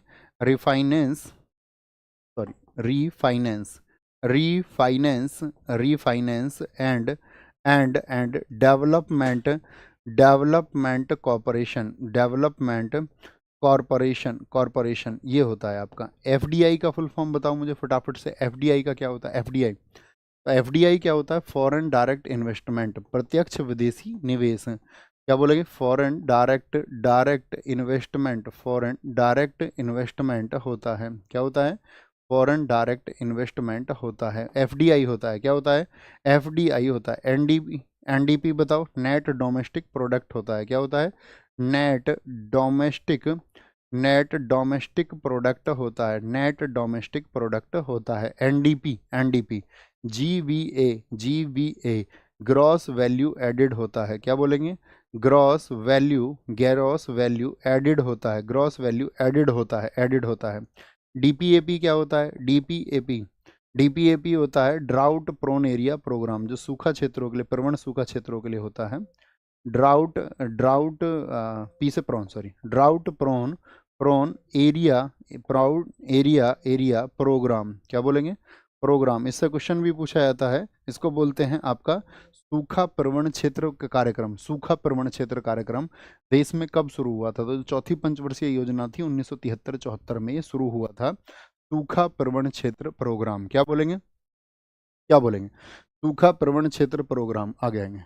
भारत में हेडलाइन मुद्रास्फीति को मापने के लिए निम्नलिखित में से किस सूचक का प्रयोग किया जाता है? बोलेंगे भी फटाफट से। बहुत शानदार सर, मैं जीएस सुधा बुक से पढ़ रहा हूँ, अच्छी बुक है वो, बहुत शानदार और बहुत ज़बरदस्त किताब है। आप उसे कोई भी टॉपिक का रिवीजन कर सकते हैं, अच्छे से कर सकते हैं, ठीक है। भारत में हेडलाइन मुद्रास्फीति को मापने के लिए निम्नलिखित में से किस सूचक का प्रयोग किया जाता है? तो मुद्रास्फीति को मापने के लिए हमारे यहाँ पर होता है, क्या बोलेंगे आपका? मुद्रास्फीति को मापने के लिए, इन्फ्लेशन, महंगाई को नापने के लिए, तो क्या बोलेंगे? WPI, यानी कि होलसेल प्राइस इंडेक्स हमारे यहाँ पर देखा जाता है। इसका फुल फॉर्म देखा जाता है। CPI होता है हमारे यहाँ, कंज्यूमर प्राइस इंडेक्स, ठीक है। मुद्रास्फीति को मापने के लिए WPI। WPI का आधार क्या है? WPI का आधार है 2011-12 में, 2011-12 में पहला WPI प्रकाशन कब हुआ था बता सकते हैं? पहला होलसेल प्राइस इंडेक्स जो साथी आपका प्रकाशन हुआ था वो हुआ था 10 जून 1942 को। किसके द्वारा ये जारी किया जाता है? जारी होता है ये आपका वाणिज्य और उद्योग मंत्रालय के द्वारा। वाणिज्य और उद्योग मंत्रालय द्वारा, उद्योग मंत्रालय द्वारा इसको जारी करा जाता है। और याद रख लेना, और इसको जो कार्यालय आपका मतलब आर्थिक सलाहकार कार्यालय द्वारा इसको, यानी मंत्रालय होता है और आर्थिक सुधार कार्यालय के द्वारा ये आपका क्या बोलेंगे, ये आपका जारी होता है। इनमें से कौन सा अप्रत्यक्ष कर है? इनमें से कौन सा अप्रत्यक्ष कर है? अप्रत्यक्ष कर है, बताएंगे। इनमें से कौन सा अप्रत्यक्ष कर है? संपत्ति कर है, वस्तु एवं सेवा कर है, आपका आयकर है और उपहार कर है, और उपहार कर है। बोलेंगे भी फटाफट से,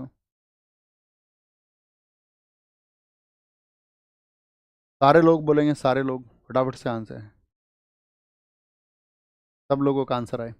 तो कौन सा है आपका इनडायरेक्ट टैक्स? वस्तु एवं सेवा कर, जीएसटी है, जीएसटी। अच्छा, डायरेक्ट टैक्स कुछ बता सकते हैं आप मुझे? कोई एक नाम लिखो डायरेक्ट टैक्स में, यानी प्रत्यक्ष कर में कौन कौन से आते हैं? उसमें आयकर आता है, इनकम टैक्स आ जाता है, आयकर आता है, कॉर्पोरेट टैक्स आ जाता है, आपका निगम कर आ जाता है, निगम कर, ठीक है। प्रॉपर्टी पर जो टैक्स दिया जाता है, संपत्ति कर आ जाता है, संपत्ति कर।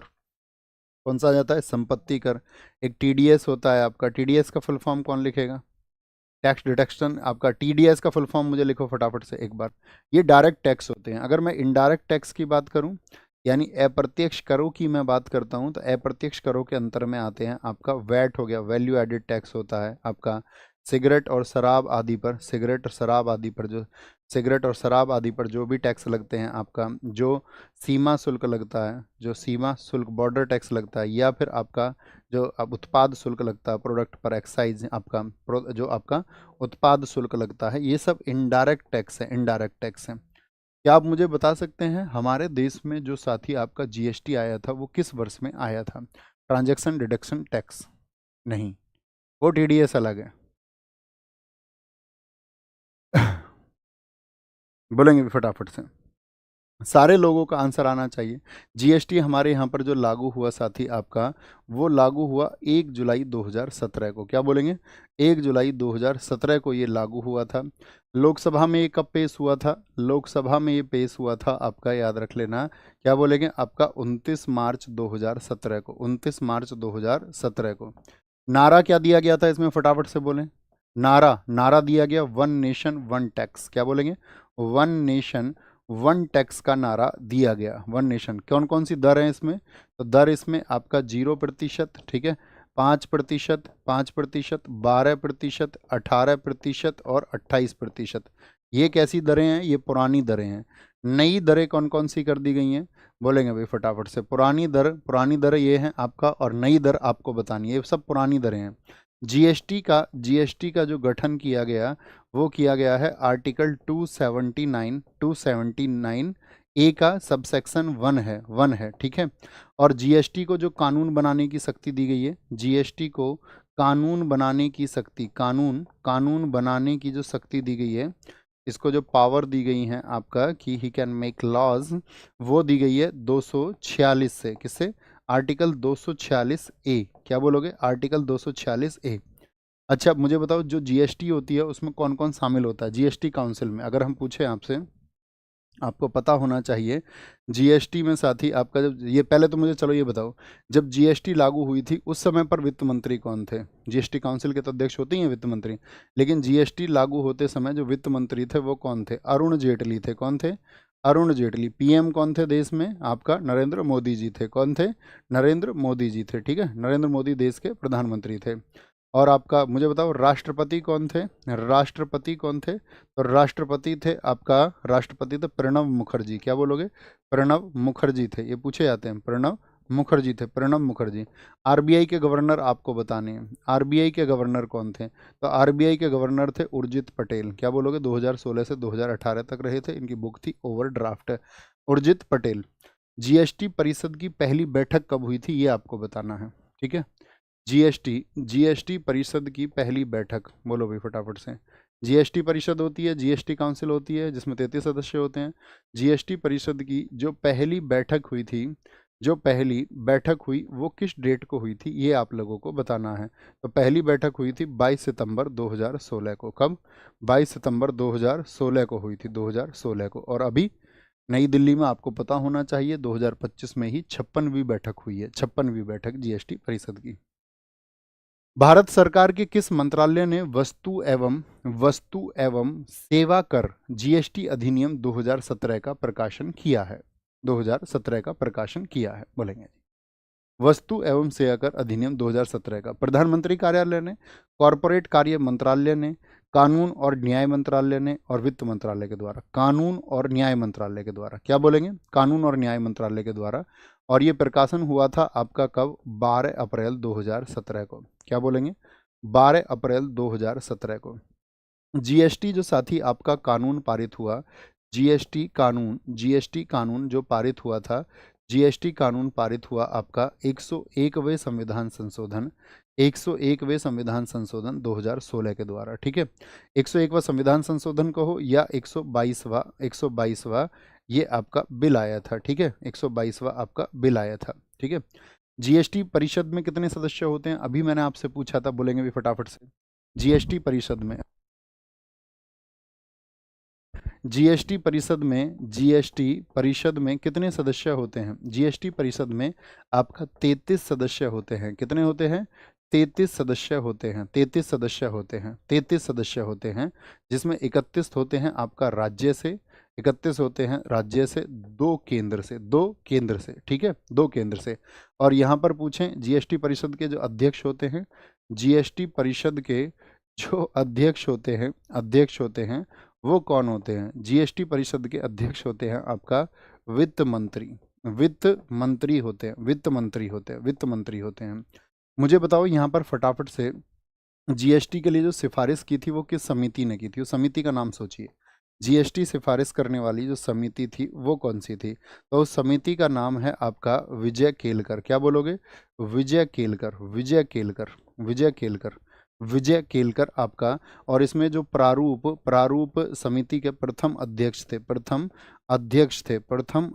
थे आपका, वो थे असीम दास गुप्ता। क्या बोलोगे? असीम दास गुप्ता, असीम दास गुप्ता। और जीएसटी बिल पारित करने वाला पहला राज्य कौन सा है?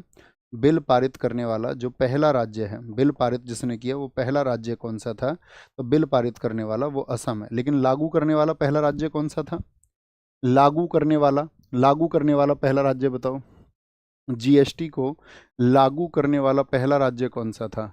लागू करने वाला वो तेलंगाना था। लागू करने वाला राज्य कौन सा था? लागू करने वाला राज्य कौन सा था? लागू करने वाला राज्य कौन सा था? तो ये कहा है आपका लागू करने वाला राज्य वो था तेलंगाना। क्या बोलोगे? तेलंगाना था। ठीक है, जीएसटी लागू करने वाला पहला देश बताओ। जीएसटी लागू पहली कंट्री कौन सी है? पहला देश कौन सा है जीएसटी लागू करने वाला? तो पहला देश है आपका फ्रांस। क्या बोलोगे? उसने 1954 में लागू कर दिया था, 1954 में। भारत कौन से नंबर का रहा था? तो अपना जो भारत रहा था वो रहा था 161वां देश। ठीक है, जीएसटी का जो कंजप्शन मॉडल है वो किस पर आधारित है? जीएसटी जो उपभोग मॉडल है वो किस पर आधारित है? तो जीएसटी का जो उपभोग मॉडल है वो कनाडा मॉडल पर आधारित है। किस पर है? कनाडा मॉडल पर आधारित है। अब बताओ, जीएसटी जो परिषद है, काउंसिल है, उसका मुख्यालय कहाँ पर है? परिषद का जो हेडक्वार्टर है वो नई दिल्ली में है। कहाँ पर है? नई दिल्ली में। ब्रांड एम्बेसडर आप बताओगे जीएसटी के कौन है? जीएसटी के ब्रांड एम्बेसडर एक बार बता दें, बहुत बढ़िया, बहुत शानदार। चलो एक दोस्त ने बीजेपी शोर मचा रखा, बहुत बढ़िया।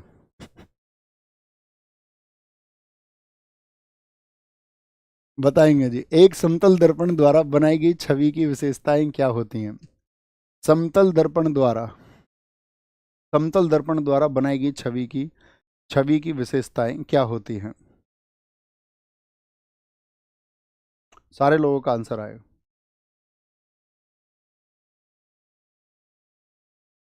क्या बोलेंगे? समान आकार, सीधी, पार्श्व तौर पर उल्टी, आभासी या आवर्धित होती है। Same size, erect, laterally inverted होती है, वर्चुअल होता है, मैग्नीफाइड होता है।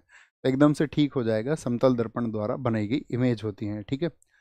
अच्छा, यहाँ पर कुछ पूछेंगे आपसे, समतल दर्पण कहाँ पर प्रयोग होता है, ये तो आपको पता ही होगा, डाडी पाडी वगैरह मिरर बनाने में प्रयोग होता है। एक अवतल दर्पण होता है, अवतल दर्पण, इसका प्रयोग पूछा जाता है, अवतल दर्पण। अवतल दर्पण जो कि साथी आपका कॉनकेव होता है, कॉनकेव लेंस, ये कहाँ पर प्रयोग होता है, तो ये आपका चीज़ों को बड़ा करके दिखाता है। टॉर्च हो गया आपका, जैसे कि सर्च लाइट हो गई आपका, टॉर्च हो गई, सर्च लाइट हो गई, क्या हो गई, सर्च, सर्च लाइट हो गई आपका, सर्च लाइट हो गई। व्हीकल की हेडलाइट हो गई, क्या हो गया, व्हीकल की हेडलाइट होती है, व्हीकल की हेडलाइट होती है, व्हीकल की हेडलाइट होती है। और जो प्रतिबिंब बनता है वो कैसा बनता है, वास्तविक और आभासी बनता है, वास्तविक, वास्तविक और आभासी बनता है, वास्तविक और आभासी, वास्तविक और आभासी बनता है अवतल दर्पण, अवतल दर्पण। अगर हम बात करें आपसे उत्तल दर्पण की, क्या बोलेंगे, उत्तल दर्पण की, उत्तल दर्पण की बात करें तो वो होता है आपका कॉन्वेक्स लेंस, कॉन्वेक्स लेंस। वो कैसा प्रतिबिंब बनाता है, काल्पनिक और सीधा बनाता है। कैसा बनाता है, पहला तो बनाएगा काल्पनिक, बनाएगा कैसा, काल्पनिक बनाता है और सीधा बनाता है, लेकिन वस्तु से छोटा बनाएगा। जैसे कि आपने देखा होगा जो मिरर होता है व्हीकल का, साइड वाला जो मिरर होता है उसमें छोटा दिखता है और सीधा दिखता है। या आपसे पूछे कभी भी, स्ट्रीट लाइट होती है, क्या होती है, स्ट्रीट लाइट में, तो वहाँ पर भी आपका कॉन्वेक्स होता है, क्या होता है, कॉन्वेक्स होता है, कॉन्वेक्स होता है, ओके, कॉन्वेक्स होता है। आगे आएंगे, मेंडलीव की आवर्त सारणी की खोज के समय निम्न में से किस तत्व समूह की खोज नहीं हुई थी। देखिए, मैं एक छोटी सी बात कह सकता हूँ दोस्त, क्योंकि आप सबका समय महत्वपूर्ण है, नहीं तो मैं समझा सकता हूँ आपको। एक दिन मैं लाइव आऊँगा, ठीक है, कहीं आएंगे किसी एक जगह, और बहुत सारी बातें हैं, कहीं और कर सकते हैं। आप परीक्षा दे करके फ्री हो जाओ, आराम से तसल्ली में कर लेंगे, अभी उन बातों का समय भी नहीं है, आराम से कर लेंगे और पट्टी हट जाएगी, आई एम श्योर, है ना, ऐसी कोई बात नहीं है। लेकिन ना हटे, कब भी ना हटे, ये ज़रूरी, मतलब ज़रूरी नहीं है कि हटी जाएगी, तो इसीलिए कुछ लोगों को लेट इट गो भी करना पड़ता है।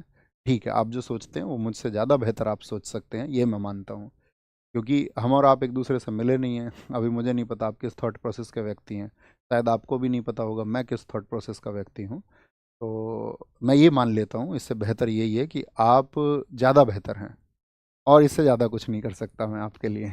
ठीक है, मेरा इतना ही समर्पण तुम्हारे लिए बन सकता है। आएंगे एक बार, मेंडलीव की आवर्त सारणी की खोज के समय निम्न में से किस तत्व समूह की खोज नहीं हुई थी, तत्व और समूह की खोज नहीं हुई थी, बोलेंगे जी, तो कौन सी थी, नोबल गैस थी, नोबल गैस।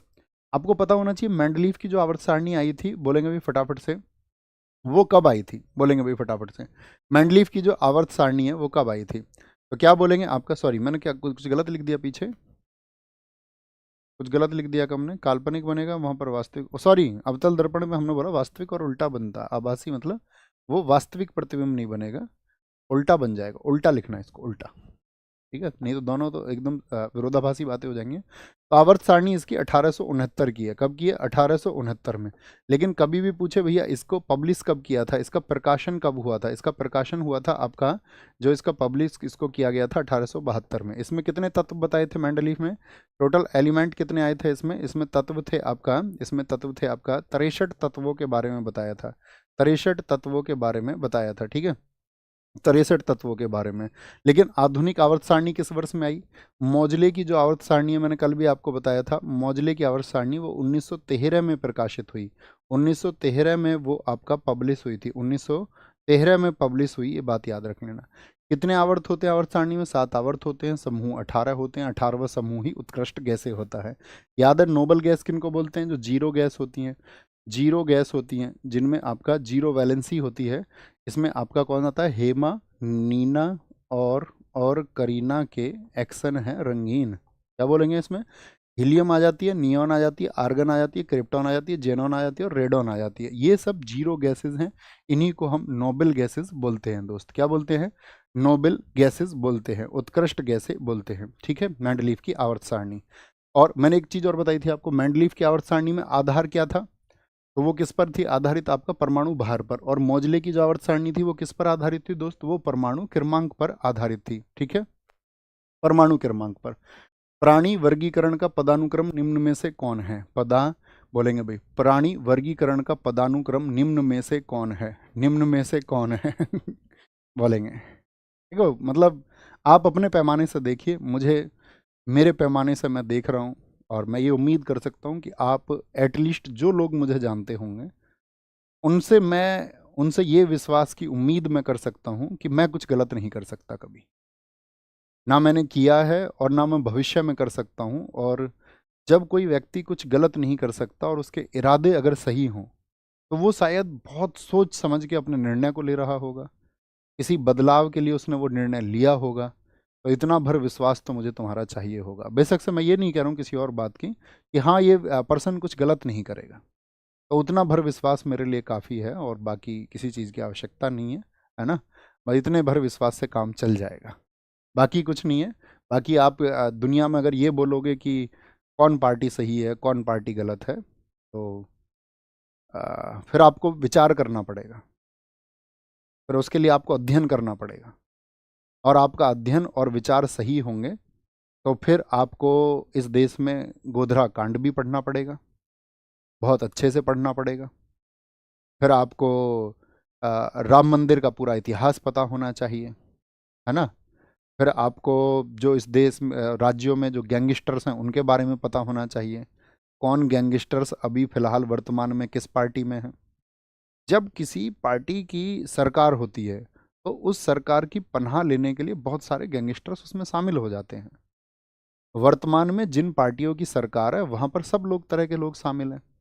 बिहार में पिंटू को आप क्या कहना चाहोगे? देश के गृह मंत्री जी ने कहा ना कि भाई, आपका पिंटू को चुनाव जिता देना, पिंटू मेरा दोस्त है। तो आपको ये सवाल देश के गृह मंत्री से करना चाहिए कि आपका दोस्त जो है पिंटू, उसकी जवाबदेही आपने ली थी, तो कम से कम ये तो देखिए पिंटू के कृत्य क्या हैं। चलो, एक बार आपने दोस्त कह भी दिया, तो जब आपको कृत्य पता चल गए तो तब देखिए। इस प्रदेश में कफ सिरप का मामला चल रहा है, आपको पता है कितने लोगों की जान गई है, उनके पीछे कौन है? हम लोगों की भावनाएं मर चुकी हैं, हम बस कठपुतली बन चुके हैं और हम सवाल करना भूल गए हैं।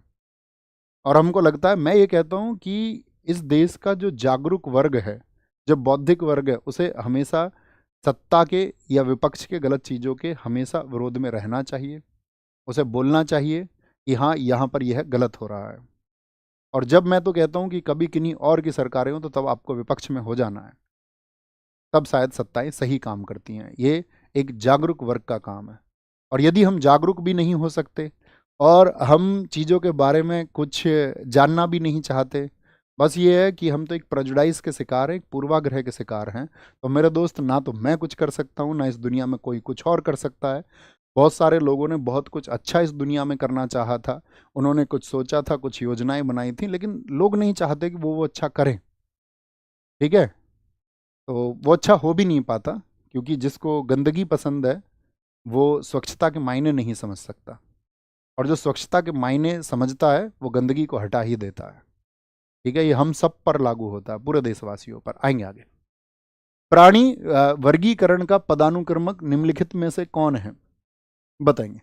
संघ, वर्ग, कुल, गण, प्रजापति, प्रजाति है, आपका वंश है, वंश है। आप स्टूडेंट थे, आपको ये पता होना चाहिए आपकी डिमांड्स को सरकार ने कितना सुना था। पिछले वाले सेशन में 5,900 सवाल उठे थे बेरोजगारी के ऊपर, रोजगार को लेकर के उठे थे। आप कहोगे नहीं भैया जी, कुल प्रश्न उठे लगभग 6,000, और उन 6,000 उठे प्रश्नों पर बेरोजगारी और हम युवाओं की बात करने वाले प्रश्नों की संख्या मात्र 6 थी, और वो 6 भी विपक्ष ने उठाए थे। वो 6 भी विपक्ष ने उठाए थे। आपके पक्ष में राहुल गांधी जी संसद में बोले थे। आपके पक्ष में कौन बोला जाकर के, ये देखिए एक बार। आपकी बात को किसने दरकिनार किया, ये देखिए आप। मैं तो नहीं हो सकता, चाह के भी नहीं हो सकता। जिस एक सही डिमांड के लिए लेकर के मैं आपसे सवाल पूछूं, आपकी माताजी को यदि गिरफ्तार कर लिया जाए सरकार के द्वारा, और एक सही बात पर आपकी माताजी को गिरफ्तार कर लिया जाए, आप सरकार के साथ ही रहेंगे? आपको लड़ जाना चाहिए। अभी कुछ घटित नहीं हुआ तुम्हारे साथ में। अभी तो आप तैयारी कर रहे हैं, आपको पता ना, आप जिस एग्जाम की तैयारी कर रहे हैं एसएससी, उसको एडिक्विटी, एडिक्विटी कंपनी के पास टेंडर है, सब लोगों ने बताया ना, एडिक्विटी एक बैंड टेंडर है। सुना तुम्हारा किसी ने? तुम शोर मचा रहे हो यार, जागृत बनो, जाग जाओ थोड़ा। नहीं जागोगे तो कुछ नहीं हो सकता। एक समय पे जर्मनी में हिटलर भी लोगों को प्रिय था, उनको लगता था कि हाँ यही हमारा मुक्तिदाता है। ठीक है, वो लगता है, सबको लगता है। आपको नहीं लगता है? आपको भी लगता है तो मैं ये सोचूंगा कि आप भी, कोई दिक्कत नहीं है, हम सब कहीं ना किसी पक्ष में खड़े दिखाई देंगे, आगे आएंगे। बोलेंगे जी, प्राणी वर्गीकरण का पदानुकरण निम्नलिखित में से कौन है? निम्नलिखित में से कौन है, तो कौन है आपका? संघ, वर्ग, गण, कुल, वंश, प्रजाति। ठीक है, एकदम से ठीक है।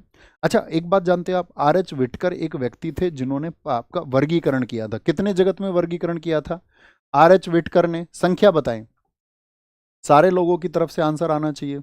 आर एच विटकर ने कितने वर्गीकरण जो किया था, कितनी क्लासेस में किया था? बोलेंगे भी फटाफट से। आर एच विटकर, तो आर एच विटकर आप बोलेंगे 5 जगत में उन्होंने, 5 जगत में, 5 जगत में, 5 जगत में, मोनेरा, मोनेरा, आपका प्रोटिस्टा, क्या बोलेंगे? Protista, protista. तीसरा आप अगर बात करें कवक, कवक। चौथा आप बात करें पादप, पादप। पांचवा आप बात करें जंतु, जंतु पर। ठीक है, 5 जगत। अच्छा, सबसे बड़ा संघ कौन सा है? सबसे बड़ा संघ कौन सा है? आर्थ्रोपोडा है, आर्थ्रोपोडा है। एक साथी कह रहा है इस क्लास का बहिष्कार करो, ये सनातन विरोधी क्लास है। आप मुझे बताओ, कोई बात हुई थी यहाँ पर? इस कक्षा में कहीं पर सनातनवद अब से पहले कोई आया था? किसी धर्म पर, किसी जाति पर हमने कोई आज तक टिप्पणी की है? आप मुझे बताओ, अभी तक कोई शब्द ऐसा आया था? तुम बताओ, अब इसको तुम क्या बोलोगे? ये ब्रेन वॉश्ड पर्सन है या नहीं है? यस और नो। कह रहा सनातन विरोधी क्लास है ये। बताओ, कब सिर्फ से इस देश में लोग मर रहे हैं, बच्चे मर गए मध्य प्रदेश में, और सैकड़ों लोगों की मौत के बाद में भी वो खबर दबी पड़ी है, और उसका सत्य मैं अगर बोल रहा हूं कि लोग मारे जा रहे हैं तो इनको मौतों की भी फिक्र नहीं है, ये इसको सनातन से जोड़ देंगे। वाह, क्या कमाल है भैया। तुम उस आईटी सेल में तो काम नहीं करते हो